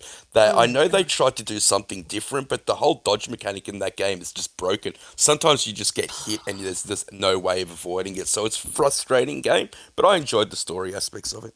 Blue? I'm like hyperventilating because I'm so frustrated with that game. Like, just talking about it makes me mad. Like, it was gorgeous, right? Like, the graphics on that game were beautiful. Absolutely. But let me tell you, if I didn't almost break 2 or 3 controllers playing that game, like there's one section. Fight. I know what you're talking about. Well, no, the flipping cart that takes you when you get on, and it's like horde waves that come. I love that bit. Oh, yeah. Every fucking time. Sorry. But like, I had to do that thing like 20. I had to walk away. It was one of those where I threw it down. Gotta come back. And I walked away. The next that was day. One of my favorite bits of the game. I hated it. Awesome. I hated it so much. Oh, I got it down to a science after I died a few times. So I was just blowing them off the track with that propel power you get. And, but the game itself has good bones, right? It just like Pete said, it needs a rehaul, man. Like, there is some of it that just needs a super rehaul. But it was there's a lot there that's actors. potential. Actors did a fantastic job. I hope that we become the Asian girl. She's from Oh yeah, The Boys. yeah, Love that actress. She's yeah. beautiful and really, really good actress. That's the only reason he likes her, because she's beautiful. By Yeah. the way, That Well, is I like it usually for Josh Duhamel, so that's fair. that is usually Yeah. Pete's praise of any What was Josh Yeah. Duhamel's show? Vegas, I think it was called. That's I've one been of them. following Josh for a while as well. He's a great actor as well. That's one of them. Yeah. Also, Yeah, I I mean, mean- he's been in the Transformers movies and things like that. For me, Callisto Protocol, I do get what you mean. 100%, Holly. Like that boss fight at the end. Oh, you can kiss my ass. With Oh, that one wasn't even as bad as Yes. me for that stupid trolley thing with the That- horde waste. That was Yeah. my quit it or get it moment. for I'm gonna that. be honest with you. The trolley thing didn't get me as much as that part. That part I thought was just blatantly unfair and stupid how they set it up at the end. Personally, So Blue, Yeah. but Yeah. do you think to Peter Molyneux's sort of new game, Oh yeah. do you think it's something that we should be keeping an eye on, or do you think he's just being hyperbolic and he probably doesn't have the budget to deliver on what he's saying? I think he was actually quite reserved this time, though. I really enjoyed Fable, especially I liked Fable 1. I actually just went back and played it in back compat like a year and a half ago, and I had a wonderful time for that game being as old as it is, right? Except for, I will say, the final boss. I tried, I don't know how many times, but the mechanics are just clunky because it's old, right? And I gave up and I said, I got the point. It's good, right? But I will tell you, I think it's a cautiously optimistic thing. I'd never heard of his studio, 22 Cans, I think it was named, right? But what I will say is that the humor in Fable still holds up. It's really good. I love British humor. It was really fantastic. So that's what gives me hope that he can kind of take that and put it into something else. I think it's a cautious optimistic, but you know, that type of legacy and bringing that aesthetic, I just would hope that he stays far away from what the Fable reboot is trying to do, or even staying in that Fable genre and just go something completely different, because it's unfair, right? Like we just did with Glenn Schofield. It's unfair to compare two games that come out, because obviously Fable's budget is going to be significantly different than what he's working with. Yeah. I think Peter Molyneux's time has come and gone. Now, he is a titan of the gaming industry, and I think he's been in it since the early or mid 2080s. He became very high up in EA. You just say 2080s? 1980s. Okay. And he became very high up in EA, and I think he was Bullfrog or something like that. I can't remember the name of the studio. And then EA ended up buying them out, and he didn't like how they were controlling what he's doing. And then he started up Lionhead Studios, and Fable will go down in history as one of the best franchises in gaming. And I'm so glad that Playground Games is going to be making the successor.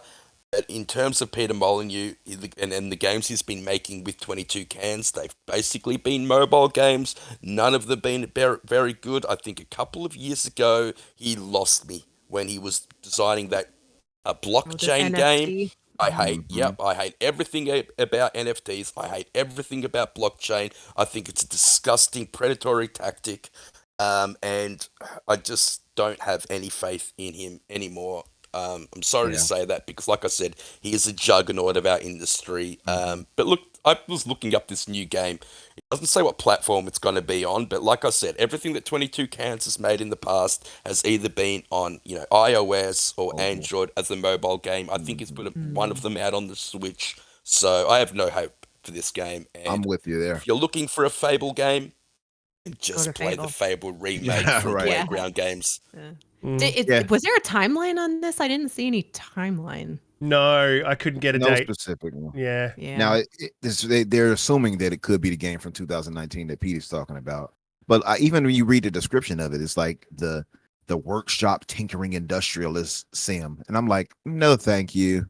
That doesn't interest me at all. And he also says we've never seen in gaming. I doubt that.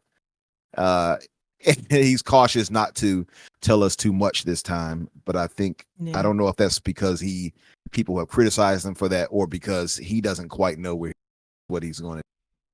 So I don't know. Like Pete said, though, it's been a decade since he's made a straight platform game. I just don't have the faith that he would turn in something like really, really great after all that time. Personally, is he the director? He's that, and I think he's actually coding. He says his first game he's coded since Black and White. He said. Oh well, that's tough. Yeah, so I just don't know. I just don't trust it. Does he have the chops? I will say to Assassin, happy birthday! I wanted to use the soundboard one time. We've sort of laid off the soundboard. I've been banned on a permanent basis. Like singing. We will move on to the next topic. Yeah, look, I'm interested to see what he does, but interested is where I would put my my enthusiasm for this. Before we do move on, please hit the like button. If you're new here, subscribe. Share us out. We go live 8 p.m. EST every Friday. Diablo 4 Season 1 up. That's a mouthful. That's unfair of Diablo to do that. But Diablo's Season 1 update is coming out. And look, I'm going to be extremely honest. This is not one that I really wanted to talk about because I'm over it. I played it, completed the story. I probably hit like level 55, and I was done by that point. I don't like the end game. The end game to me is, get weak, get powerful, get weak, get powerful, get weak, get powerful. Yeah. But Season 1's update looks pretty good. So, Pete, I'll jump to you because I know you're still in it, still loving it. You're carrying people. So tell us about Season 1's update. Okay, so I got up to level 87, I think, today on Diablo. I am really enjoying it. I'm enjoying carrying Umbra. I love when I have to, literally get him up 5 times in every dungeon we do. It just warms my soul.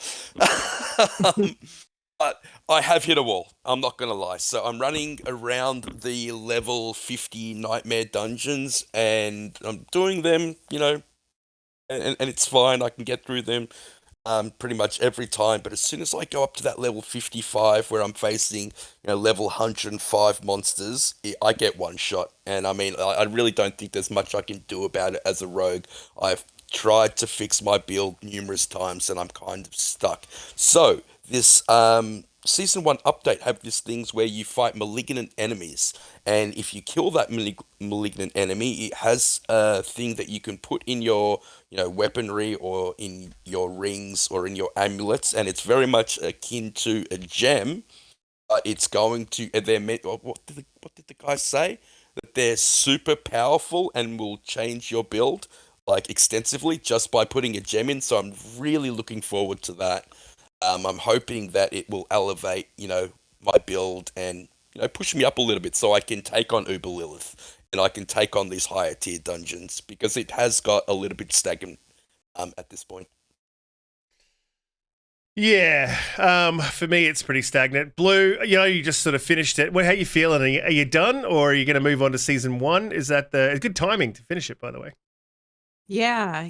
I was running around trying to get all of my skill points from the first 3 tiers in each, the renown. And I finally said, I just have to finish the campaign. Let's just go do it, right? And I enjoyed the campaign.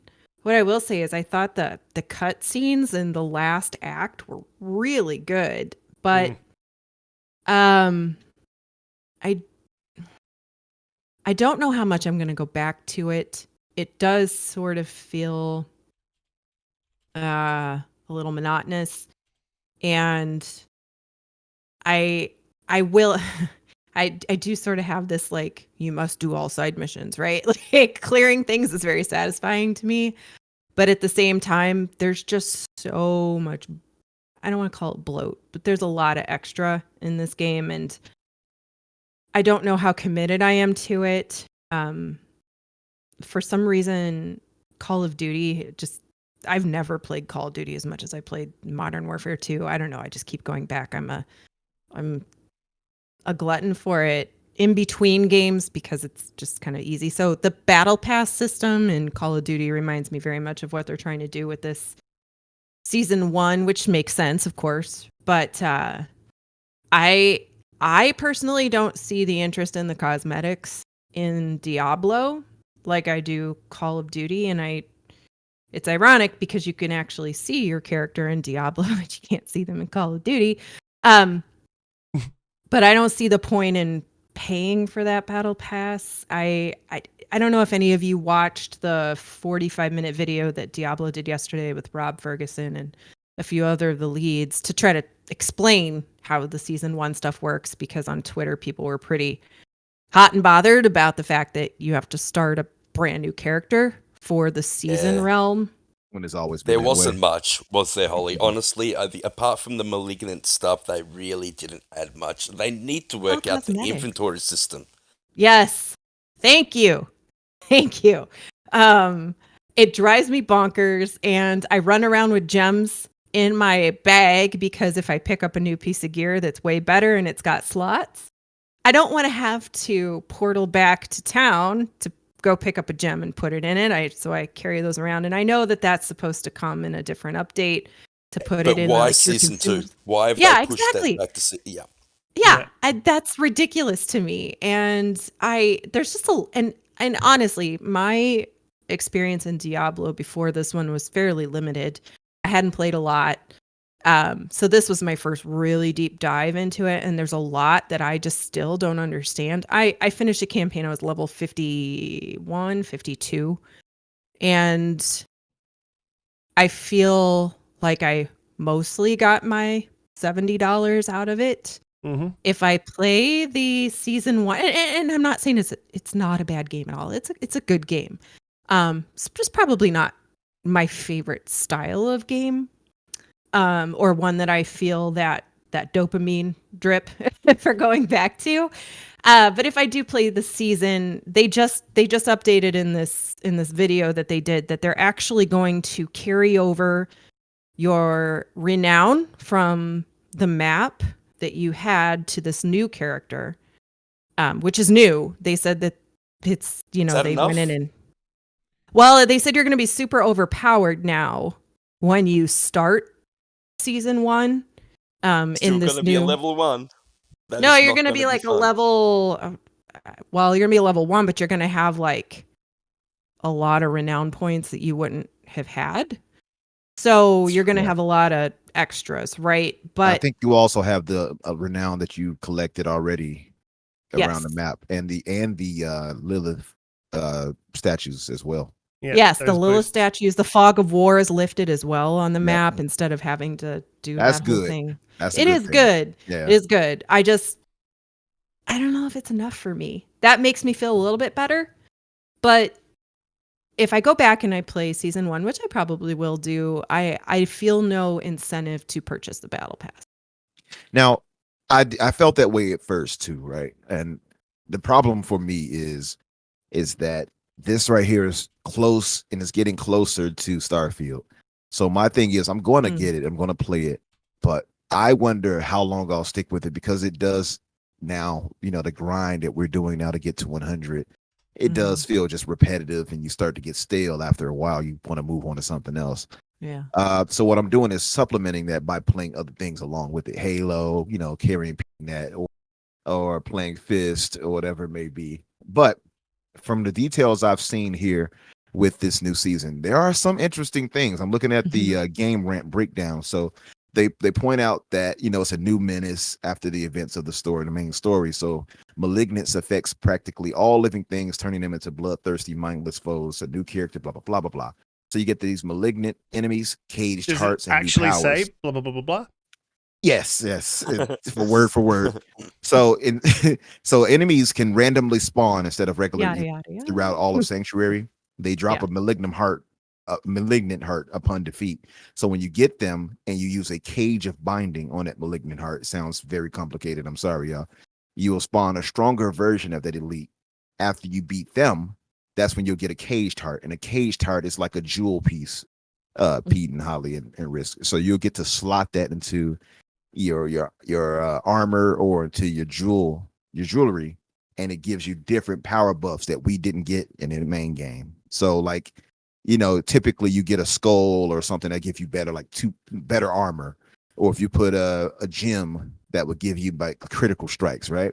So for this, you'll be able to slot that and get something like this. And they got one that's showing here called the Caged Heart of the Picana, and it's called the Vicious Heart. And this one here, Yeah, but instead of being So- like a gem It is. Umbra, they're actually super powerful. They're actually he actually likened them more to a very powerful legendary aspect. that's kind of what it So- is. You'll get like And they're critically strikes color-coded. will be electrical. They're color coded, absolutely. Yay! So you have what, blue, yellow, what is it? Yeah. So they're like gems in a way, like I said. So you get different ones, and they all grant different things. So it's 32 new malignant powers and abilities. They're like legendaries, like was said, and you just become stupidly powerful. So I think it will be interesting for that reason, and I do want to see what builds we can have come out of this. Because So the that way you does pitched that, interest me. I got to say, the way that you pitched that did not sound at all interesting. Oh, You know me, what? it was- Once you are Yeah, deep I into mean, it, though, I it sounds shortened interesting it for those to who understand killing it. a malignant enemy, putting it in like into your weapon as like a gem, and I mean, I thought I explained it a lot better. It was tedious listening to that. It was very tedious. And then again, it's Listen, tedious having to save you in every dungeon that I play So- as well. so- My back gets very So sore. look, very basically, if you guys are listening, because I do want to move on from this, because I am like just over Diablo. But look, you get two mount skins. One the Awoken Culture Barding, the Awoken Mustang mount. You get an armor set as well, which looks pretty cool. It's got horns on it, like it's pretty sweet. I wonder if I could bring it up on screen. I wonder what my display cap said. Nope. 20th of July, this releases. If anyone is interested, I probably won't play it because Remnant comes out on the 26th of July, and that's what I'm looking forward to. Yeah, well, that's I want to do another. Sorry. no, you're right. You go. I want to do another Cyberpunk playthrough before Starfield comes out because I want to be ready for when Phantom Liberty comes out. So that's another reason I'm kind of like, hey, pass this. Well, I that's put so sort of much time into Cyberpunk already that I'm just ready for Oh, it. I love that game. that's the thing for Yeah. me. Like, that is the thing. There you go. It is on screen. I got it up on screen there. That is the thing for me. Like, what do we got coming? We've got Pete just said the name of the damn game. What's the name of the Remnant, yeah. Remnant from the Ashes? That looks amazing. Skill Up did a really good sort of a thing on that. So that that looked good. There's a lot coming. So for me, I've sort of had my time with it. I know that's all gems and weapons and yay, and it all sounds super exciting, but not to me. I mean, it won't register for people who are not really good or qualified for the game. So like yourself, Pete, it wouldn't register for you. I get it. So, yeah. Another one I sort of wanted to the bring up. But, Sorcerer class isn't great late game, bro. Like it's one of those classes that's really difficult to play, as I've heard, and I think that there's going to be a few fixes to your class. So maybe if they do that, you'll enjoy it more. Never. Look, I will move on. Before I do, please hit the like button. Please hit the subscribe button if you are new here. It really helps us out. Please share us out. We go live 8 p.m.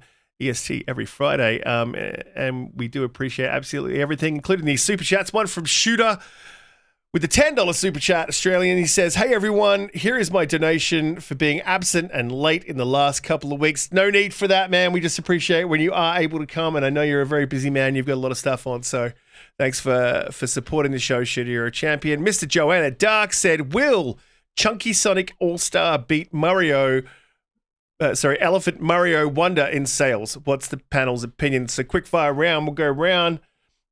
Yes, Mark, I will definitely be getting Baldur's Gate on PlayStation 5. It sounds pretty cool. I'll probably have a look at it. Well, if you think, give me a date on Xbox, I might be able to wait. But Umbra, are you like, look, Mario's going to eclipse Sonic. Sorry, Everborn. Like, it's going to completely eclipse, like, Sonic doesn't even have a chance. It's crazy that anyone would think so. Umbra, what do you think? I mean, we'll see. Obviously, we know Mario's going to outdo it, so it's not even a question. By the way, to that question about picking up Baldur's Gate, I am going to get it once it comes to Xbox. But I just saw a clip on Twitter with a man laying down and allowing a gigantic black bear walk up to him and mount him. So they have bestiality in that game. I just thought that was very odd. So you're talking about on the game. I thought you were like watching a clip in real life. I'm like, Jesus, what Oh, are we no. talking about? Oh no. In that game, they allow that in Baldur's Gate 3 as a clip of it. I'll share it with you all in a few. Now I might actually play Oh, it. look. Yeah. Now you all be ready to turn against Pete now. You see that? If it comes to Xbox, I'll get it. I was talking to Casual about this, and he thinks this game's going to be amazing. I tend to agree with him. What is it? 170 hours of cutscenes or something crazy like that. And he was explaining to me that that's a little bit... it's not going to be like the whole game's going to be 170 hours because you can play different classes and you can have different endings. It won't be like one game you'll get 170 hours. So I still think the game's going to be really, really good. I do like the Baldur's Gate universe, although I just won't be playing it unless it comes to Xbox. And it is really sad that because of the parity clause that Xbox has on the Series S and them not being able to get the co-op to work on it. So local co-op isn't working on Baldur's Gate 3 on the Series S, which is, I believe, the reason we're not getting it on Xbox. Now, it's running perfectly on the Series X, and that's what they're trying to fix. Larian Studios are trying to fix and to get the actual split-screen co-op to work on the Series S. Now, my question to all of you guys is, should they just get rid of split-screen co-op? Yes, they should. Baldur's Gate, That was and exactly then what I you said. And so get rid of split screen. Release the game. There's no reason why we should all be punished just because the Series S is holding everything. We got else another back. Halo on our hands then, don't we?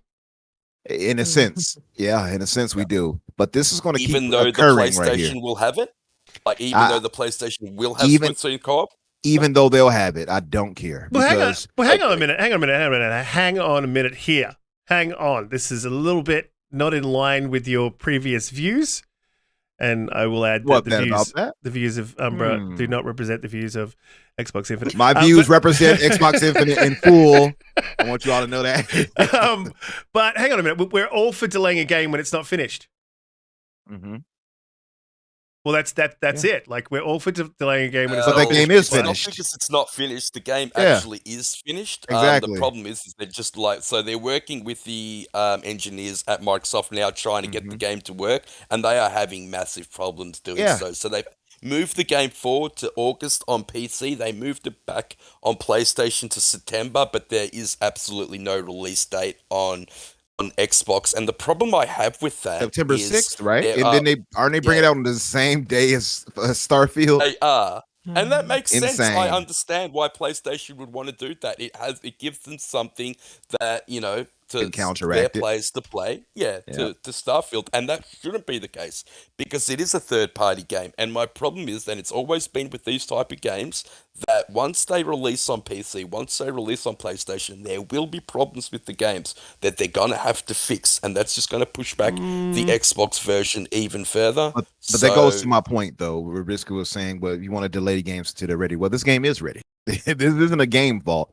This is a hardware fault. And like everybody in the chat is saying, like Big Man Mode, nobody really plays split screen like that anymore. Nobody really does that. You have a very select few who does that. Most of us are gaming online. Nobody cares about that enough to delay the entire game on an entire platform. I think it's just silly. And us who have the X, we're denied it because of the lower entry SKU. I just think it's silly. Just get rid of it, the feature on the S, and put the game out there. You're literally putting together a point right now for arguing against or arguing for the Series S holding back gaming. Well, and unfortunately, in this case, it's true. Like when I think it doesn't apply, I would say otherwise. Shit. But in this case, it is the truth. I think he just went all in. A lack of memory. Sorry, that's loud. We're gonna have to get rid of that one, because that one destroys my eardrums right there. Lack of memory on the Series S is a problem, and I think it's going to continue to be a problem. And Xbox has that parity clause, and I think it got poured up pretty early on IDX by the Dirt 5 developers that it was going to be a problem. and now it's actually come to fruition. So I actually don't know how you fix it, because if they change it and they get rid of that parity clause, I can see a massive class action lawsuit being brought up against Microsoft, because there's going to be a difference between Series S and Series X games. But for me, who's got an X and who wants to play Baldur's Gate and doesn't, I just want the game. That's Yeah, I'm with you. Problem. yeah. I mean, I'm not saying I disagree. I'm just playing devil's advocate here, like, and having a bit of fun with it. And Blue, I want to get sort of your take. Do you think that? Okay, so if the S is holding it back, because we don't know that's for sure, that's just the rumor. But if the S is holding it back, do you want this parity clause, if it does exist, to disappear? No. Okay, next one. Moving on. No, I have an X and I have two S's. Because I have a stupid TV in my house, so I was like, oh, the S is the perfect solution to that. And then the other one I just have in another room. But that S is just, I love that little machine. It's really great to pack. I've packed it on vacations and taken it with me, and I think that they were very, very smart to come up with the S for some of that stuff we talked about earlier, right? Like being the secondary console. Unless there's a workaround where you can make games run through the cloud that, they're not working as well natively, but I think they were smart to do that. I think that they were trying to increase market share, and the problem is that you can't have a new console and then tell people, oh well, it's not really going to work with this. Nice try, right? We'll just keep moving, and maybe you should upgrade. It's not really going to fly. I don't know. I really like the S. I think it's a great entry point. It's got some issues, sure, right? And if there's some clever ways for them to work around it, but I think it's important for them to keep them tied together on release dates. Now, performance, of course, I think that they should optimize the X and really give the power to that, but they need to be whole. I'm sorry? They can't do that because of the parity clause. Like, you cannot just run a game on the X. And I agree with you. I think the Series S is a magnificent entry point. And that cost factor is just huge. And it shows the things selling like hotcakes. I don't think she was saying that that you removed. I think they need to have parity as far as when the release dates are. But as far as obviously like performance, the X is going to be, I think they need to optimize differently for the two different systems. But as far as release dates and stuff, I think they have to be tied together. I don't think you can. You can't have one thing on the X and the other. Like, you can't have split screen co-op on one and not on the other. So, do you think they should get rid of that? Is it something they can't do, or something you think they can do? Because I feel like that's something that they're purposely trying to drive towards, to say, look, we have it the same on this and that. The only difference is the resolution in frames per second, or the resolution. I don't know if that's necessarily the thing that's holding back Baldur's Gate in particular. Yeah, I know. I think that's what's holding it back on it. I'm just saying, I don't know if it's an internal parity clause that they have, that you have to have the same things on that versus this, or we won't just have it at all. I don't know if that's the case. If it's a feature in the game, like, to what point does, if it is split screen, to what point does it matter, right? If it's on one and not the other in any game. If it was Halo, if it was Baldur's Gate, I don't care, right? The game release, the content is virtually the same, except that on one you can have two people playing on the couch, and the other you can't. Does it matter? I don't know that it matters that much. Not anymore. Not nowadays. Yeah. I will say with Halo more so than Baldur's Gate. Sure. Now, if you release them at the same time and said, S, we got your back, it's coming out in 3 months. Then I feel like that's okay. But I don't know that it really matters, though. You know, I feel like there's workarounds too, though, right? Maybe they can put it out and then say, hey, we'll patch you in that later. Yeah. Now, if it's a whole mode in the game, right? Like that's when it gets problematic. Absolutely. That's exactly true, right? If you can do the way you draw the line. That's the thing. Like, so you could. Well, they've drawn It's a the line. same thing as It's a line it's that the same you don't agree with, right? So like they have drawn a Sorry. line and this is their line, but you're Yeah. saying we need to move that line back. All right, what happens when the next game comes out and a mode works on the Series X, but it doesn't work on the S, and you've got an X, and you want to play the game? Gamers are selfish. There's nothing wrong with that. But like, do you want to move that line again? For me, Go oh, ahead. okay, I was going to Oh say, no, go ahead. well, for me, yeah, I think you're right there, Risk. It's like now it's problematic, see, and that's on Microsoft at the end of the day with this. They have to come up with that solution. But like you said, us as gamers, we don't have to worry. I don't have to worry about somebody. Unfortunately, sorry for the S owners only. I'm on a Series X and I want the best of the best.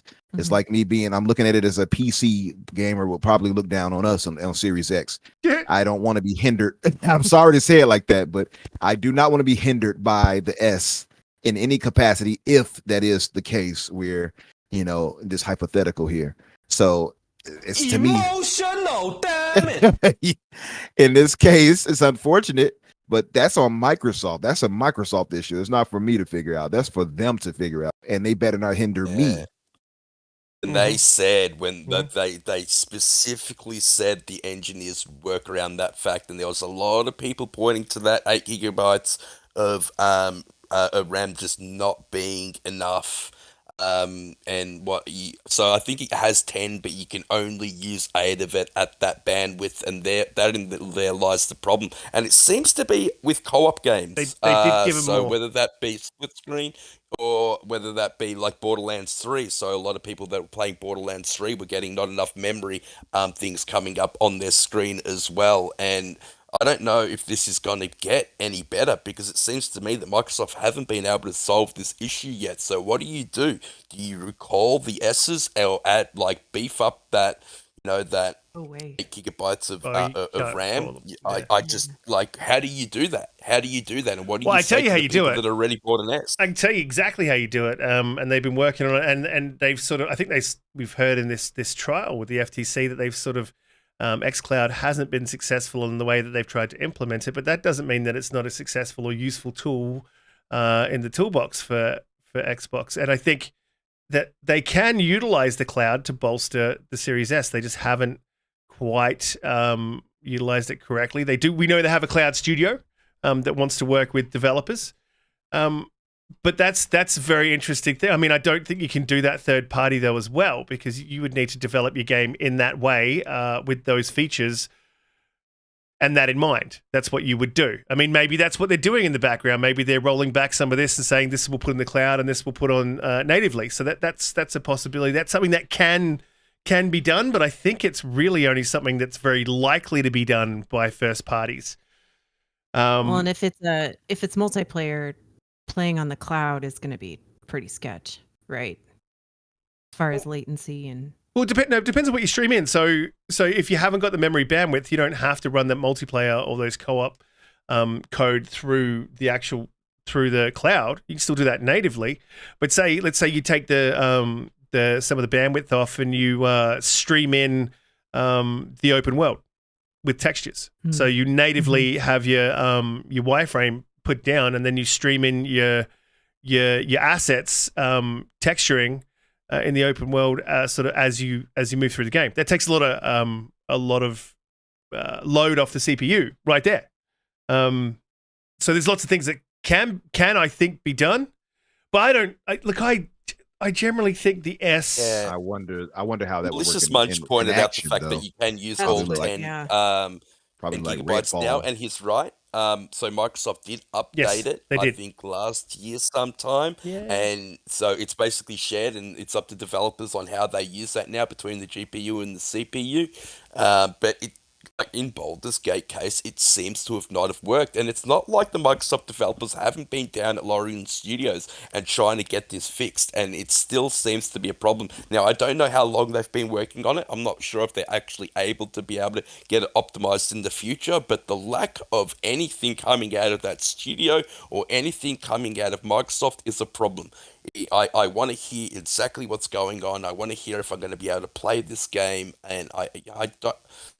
Should be coming out on Xbox. Well, it's as simple as that. There's a problem here. they could remove some features like, do you really need to be able to customize your character's genitals? I don't think you do. Absolutely. How would I ever reach? How would I reach the game. bare bussy if I don't have the genitals long enough to do so? Look, Huh? it's a very interesting game, but look, it's not graphically. I mean, look at Diablo 4, right?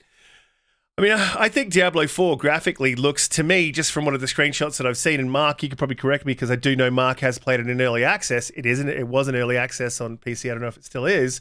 It doesn't look like, it's not groundbreaking. It's visuals. So what is holding it back? Like, is the world? Are they streaming too much of the world and it want like? There could be a myriad of things, but I don't understand why this is a game that's struggling to get This doesn't seem like the game to hold back the S to me. Yeah. I mean, it's a very weird thing, and then I sort of got to think, well, okay, well, if it is the S and they're not quite up to then is it an engine problem? This could be an engine problem, right?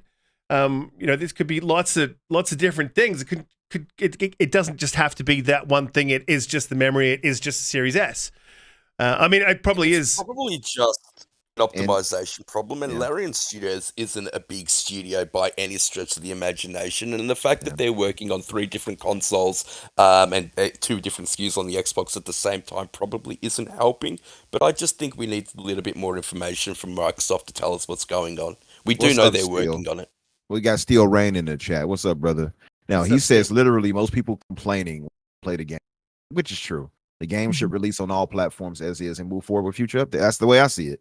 Like, put it out and update it later. Yeah. The S is an amazing console. I'm really glad they brought out that SKU. It gives our Xbox, that differentiation factor with the PlayStation 5, that entry-level system. It is extremely portable. It's selling, it's a lot smaller. It's very cute little system, looks really good. It plays really well. The amount of 120 FPS games actually, I think, exceeds the games that are on the PlayStation 5. So, for what you're getting for the price of that console, it is fantastic. They need to work around this issue, and it's as simple as that. And we had Punty who asked if they release a mid-gen, would they get rid of the S? I don't think so. And Pete, I see you said no too. They can't. They'll just lower it. They'll lower it even further and make it even easier for people to join into the ecosystem, right? Which is smart. And if they did that, then they would have a massive class action lawsuit to deal with because they were told that was a next-gen console that's going to be able to play all the games. So everyone that bought an S, it'll be even worse than the Red Ring of Death. I don't know if it would go that far because I don't think Xbox gamers are as crazy about going to court as PlayStation gamers. But look, I'll respond to something else that Steel Rain said. He said BG3 is completely different from Diablo, so definitely not a good comparison. Well, what else are you going to compare it to is what I would say. And it's not a terrible comparison. I thought it was, I mean, it's kind of similar. It's top down, right? It does zoom in from what I can tell. But I mean, I haven't played the game, so I think, but again, my point still stands. It's not the kind of game that I think that would be moving the needle. To sort of Starfield is a game that I think would be like, well, I understand why they can't run it on the Series S, and that's why it's taking more time. That conversation around that game would make more sense to me as opposed to Baldur's Gate. And then again, like, yes, I believe it's an optimization issue, possibly an engine issue. I think it's development back end bullshit. Maybe the studio just hasn't had enough time to do it all, and they've leaned heavily on PlayStation 5 because we know that they do that too. When you've got your player bases over on PlayStation, you tend to focus more on that SKU than you do on the others. And maybe the S was the one that was on the back burner the whole time. And by the time we got to it, it was just sort of too late to catch up. But I do need to move on. Before I do, Spartan661 with the $1.99 super chat. He said, "You are shills, teach me, and we will be shills together." Absolutely. Gray also asked, Gray said, do you think most casual gamers will care about split screen? No. No, I agree. Yeah, most people won't. I'm not saying that, but I'm just saying, where do you draw the line? Xbox has drawn that line. That's their line. I respect that they have drawn a line, because if they hadn't drawn a line, then where would we be? I think eventually we're drawn a line, we wouldn't be able to hold it.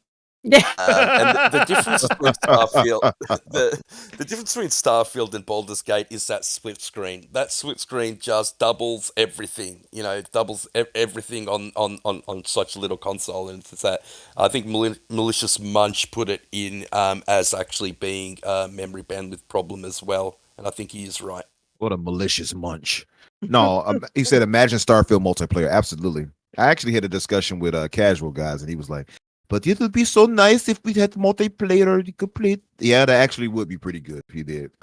Absolutely. Like, imagine being able to have an untethered co-op partner or something like that that joins in, and you can, run through a planet or something like that. That would be pretty dope. It would be cool. I agree. It would be cool. But I mean, I don't know, man. not Let possible. Bethesda make single player games. That's what they're great at. I think that's what Xbox needs. Pete does not like change.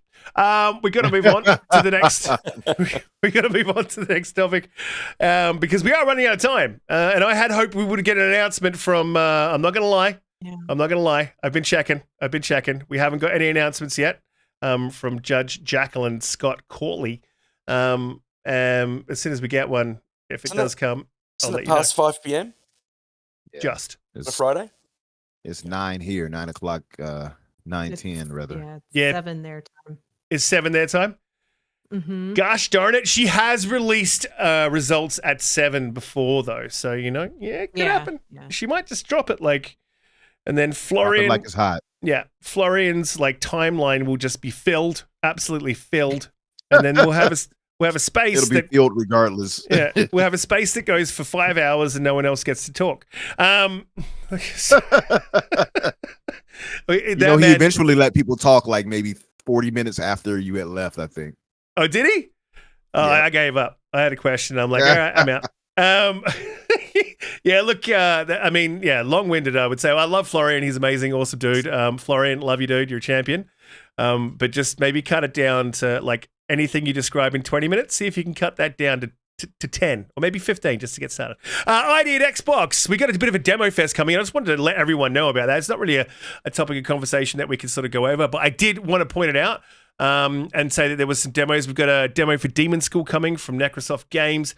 Lies of P is already available now. I'm with Pete on that game. I'm not super sold yet. I think it doesn't feel clunky. It does feel smooth, but it just doesn't feel, it feels wooden, which is not a play on words. I know that Pinocchio was made of wood, but all right. But yeah, Sea of Stars with Sabotage Studio. Wandering Village, that was one that we saw at the showcase, actually, and I'm pretty interested in Wandering Village.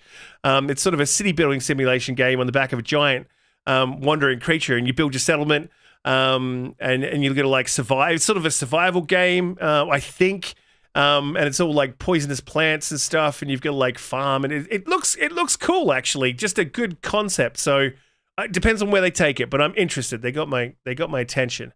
Wordless is another one that's coming. So we've got quite a few demos coming. There's more than that, obviously, coming as well, but we've got quite a few demos coming up at the ID at Xbox, which I believe is starting on July 11th and runs to July 17th. There's 40 game demos, so quite a few. So it should be really, really interesting. So we'll have plenty to do between July the 11th in a couple of days and July 17th. So keep your eye out for that. They'll be all over the Xbox dashboard.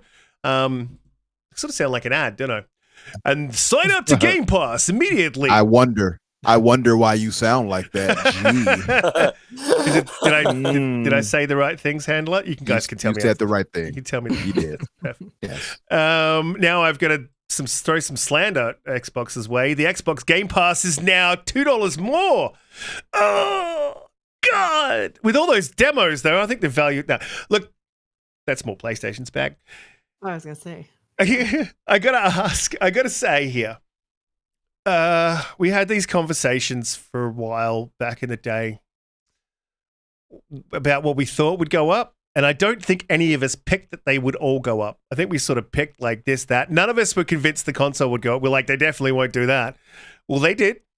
I think and then we were sort of talking about Game Pass and games would go out and go up, and what like sort of order we would see that in, much sooner than any of us thought.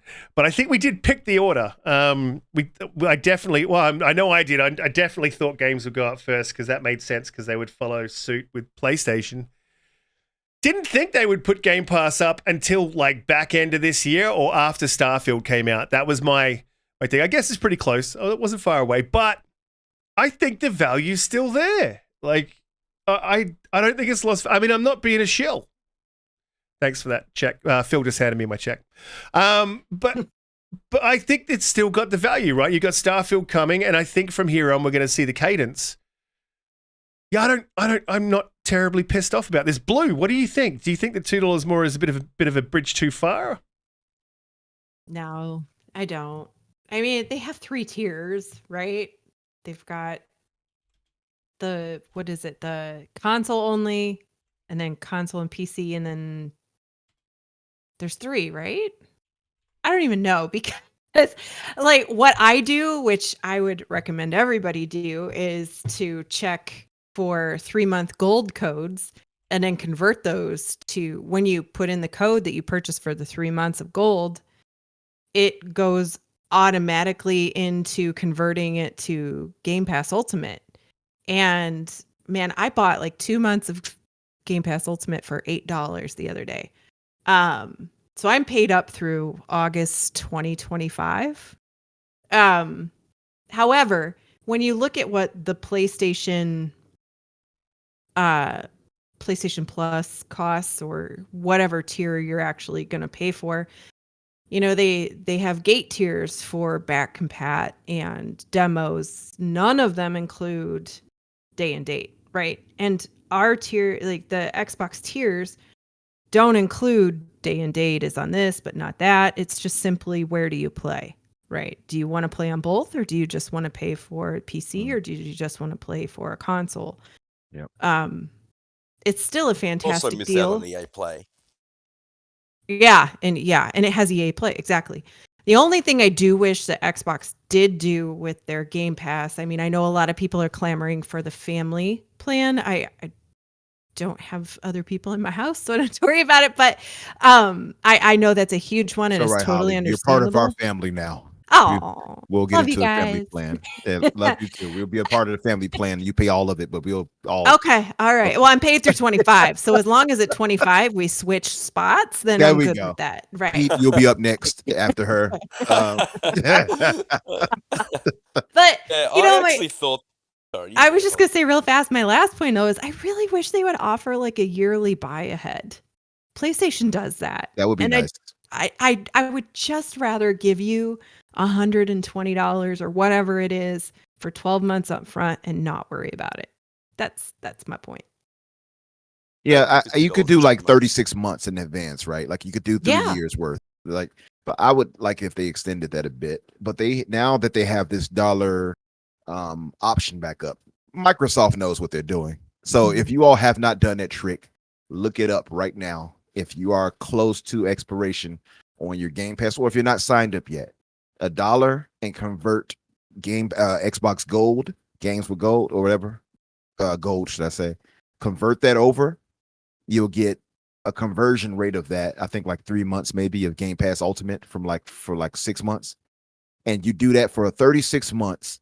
You do that, for 36 months. They'll give you 3 You years buy worth. 36 months of gold, and Exactly. then you pay the dollar to upgrade, and it'll all upgrade your gold all the way up to ultimate. To 3 years, 3 years worth. So it's very, very, and they know that this trick is out there. When they put that out there like that, trust that they know we're going to take advantage of it.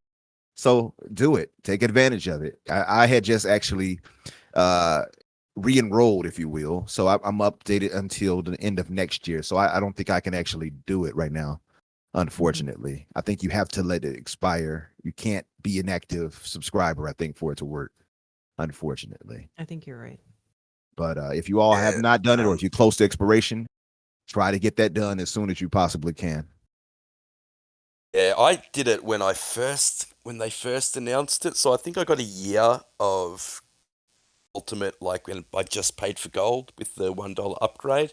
The way I see it is I'm getting so much value out of Game Pass at the moment. I honestly don't mind the $2 increase. I really don't. I know that money's tough and I get the economy's tough, but it's $2 and it's what I love to do. And I still haven't bought Halo. And the amount of games that I've got to play, it's just so worth it for me personally. So, I would have liked if they introduced the family plan at the same time as doing the $2 upgrade.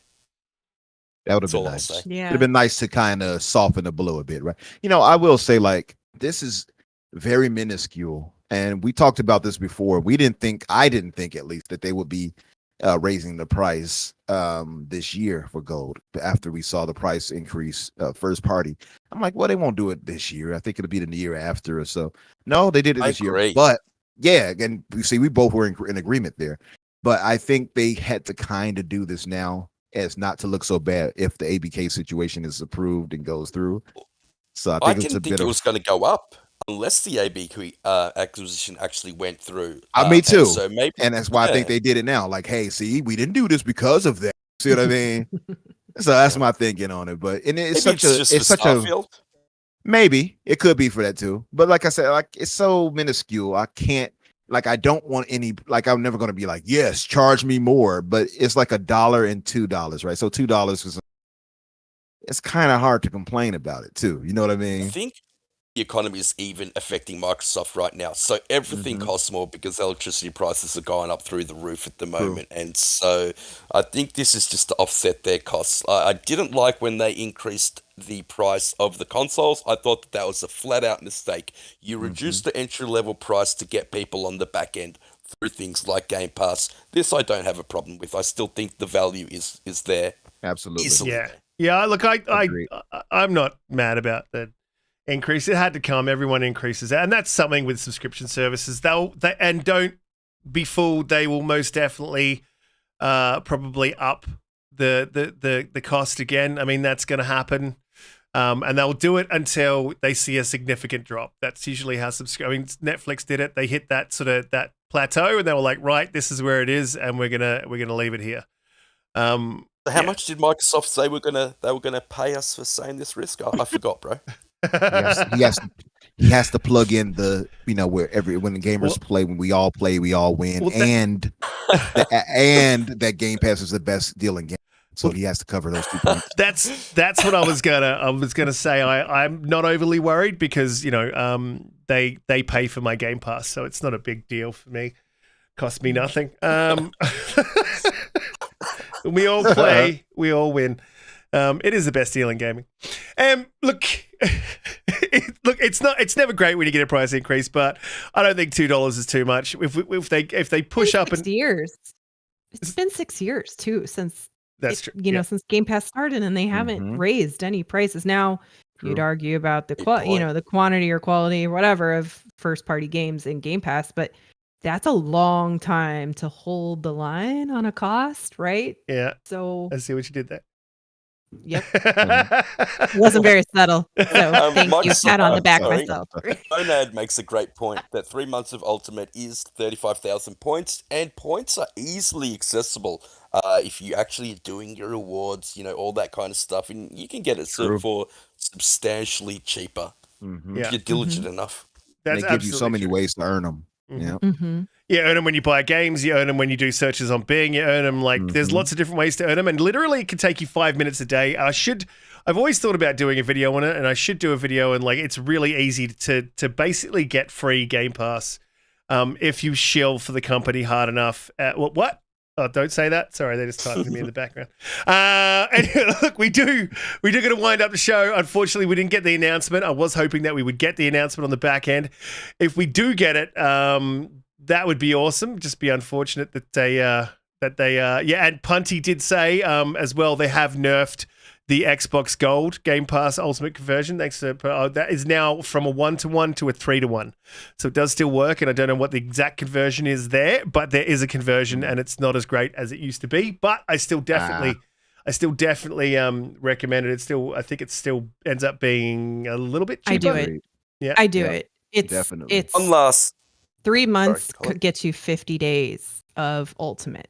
So 3 months of gold gets you 50 days of ultimate. But if you buy your gold codes on like CDKs or Or Aniba Nimba. or something Yep. like that, you can get it.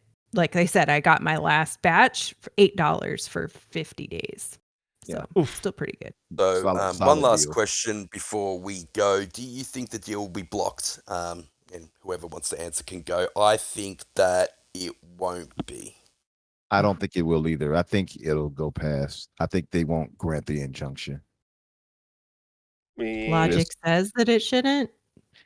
I worry though. Yeah, I mean, as Hargeet says, you can't account for crazy, right? And I put a poll up in the chat for that. I have 3 polls today. I'm going down crazy on the polls, but I, based on logic and everything we've heard in court, the reaction of the judge, I would have loved to have seen her face because how she, operate, how her facial expressions and her demeanor, it sort of helps with my assessment of how she's leaning. But from what I heard, I think it should go through, but you never know. And again, we've had these conversations about, the injunctions but I mean, next week we'll know for sure. I'm pretty sure. So we'll have a lot to talk about next week, but this show has been absolutely fire. You guys in the chat have all been amazing. We appreciate every single one of you. I've been reading through as I do. And yeah, we got one of the funniest chats, ever. Blue, it was absolutely fantastic to meet you in person at FanFest. I had a great time. You were one of the highlights of FanFest for me.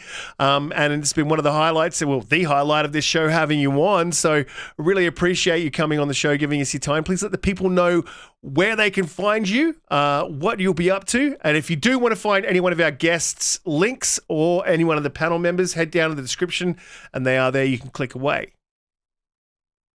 Hey, thanks, Riskit, again. And again, everybody, hit the like button before you go. I am ThatBlueNumber on literally every gaming console. It's just everywhere. And then on Twitter, I am HLYBRI. And I'm on there reposting Xbox tweets because that's fun. And I try to be nice on Twitter. I try not to be too much of a troll. And I am always willing to get in a party and hop in a game. So if you see me on, feel free to invite me and see what's happening. And Toolman, thank you so much. Have a good night yourself. Toolman. Oh, there he is. Come together. Oh my god.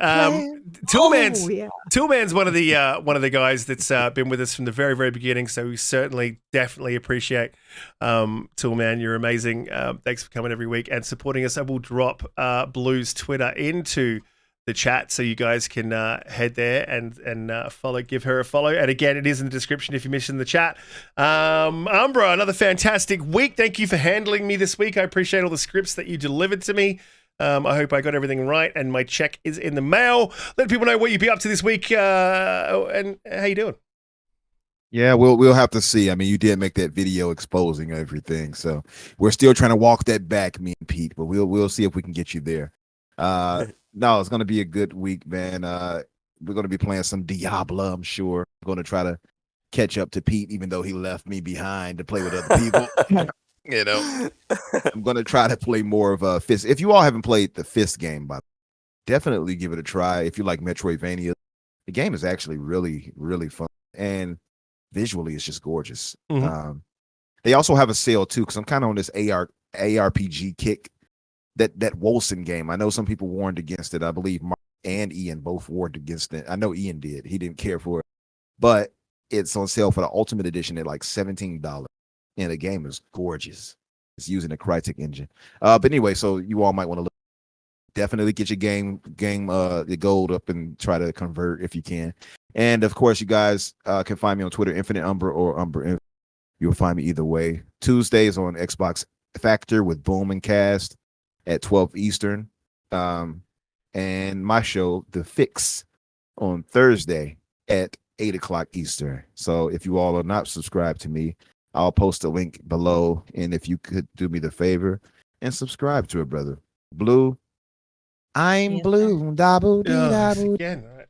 Okay, Umbra has to sing every podcast now. Otherwise, See, Blue. See, she gets it. Holly I gets love it. it. I love it. See, it feels good to have somebody who understands me. I appreciate that.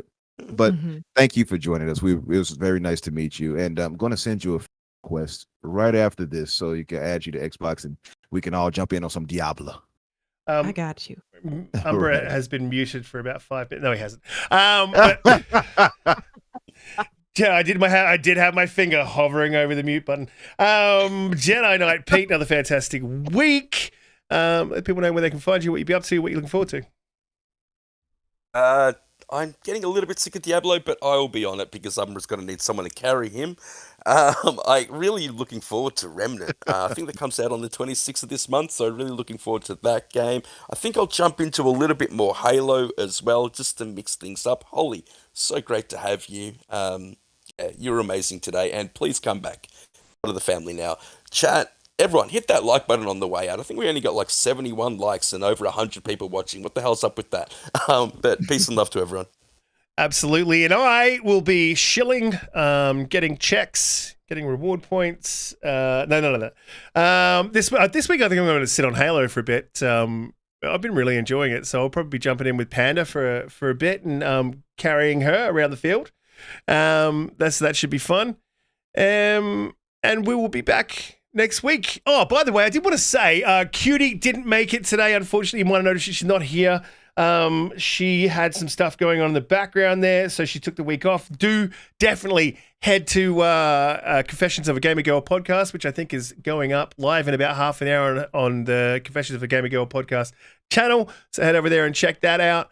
And also, that sort of question, you should really play the fist game. I mean, you can't say that to anyone else but a gamer, and and you want to play fist? Anyway, it's a fantastic show, guys. Thank you all in the chat. You guys are amazing. We'll see you all next week. Later, guys. Thank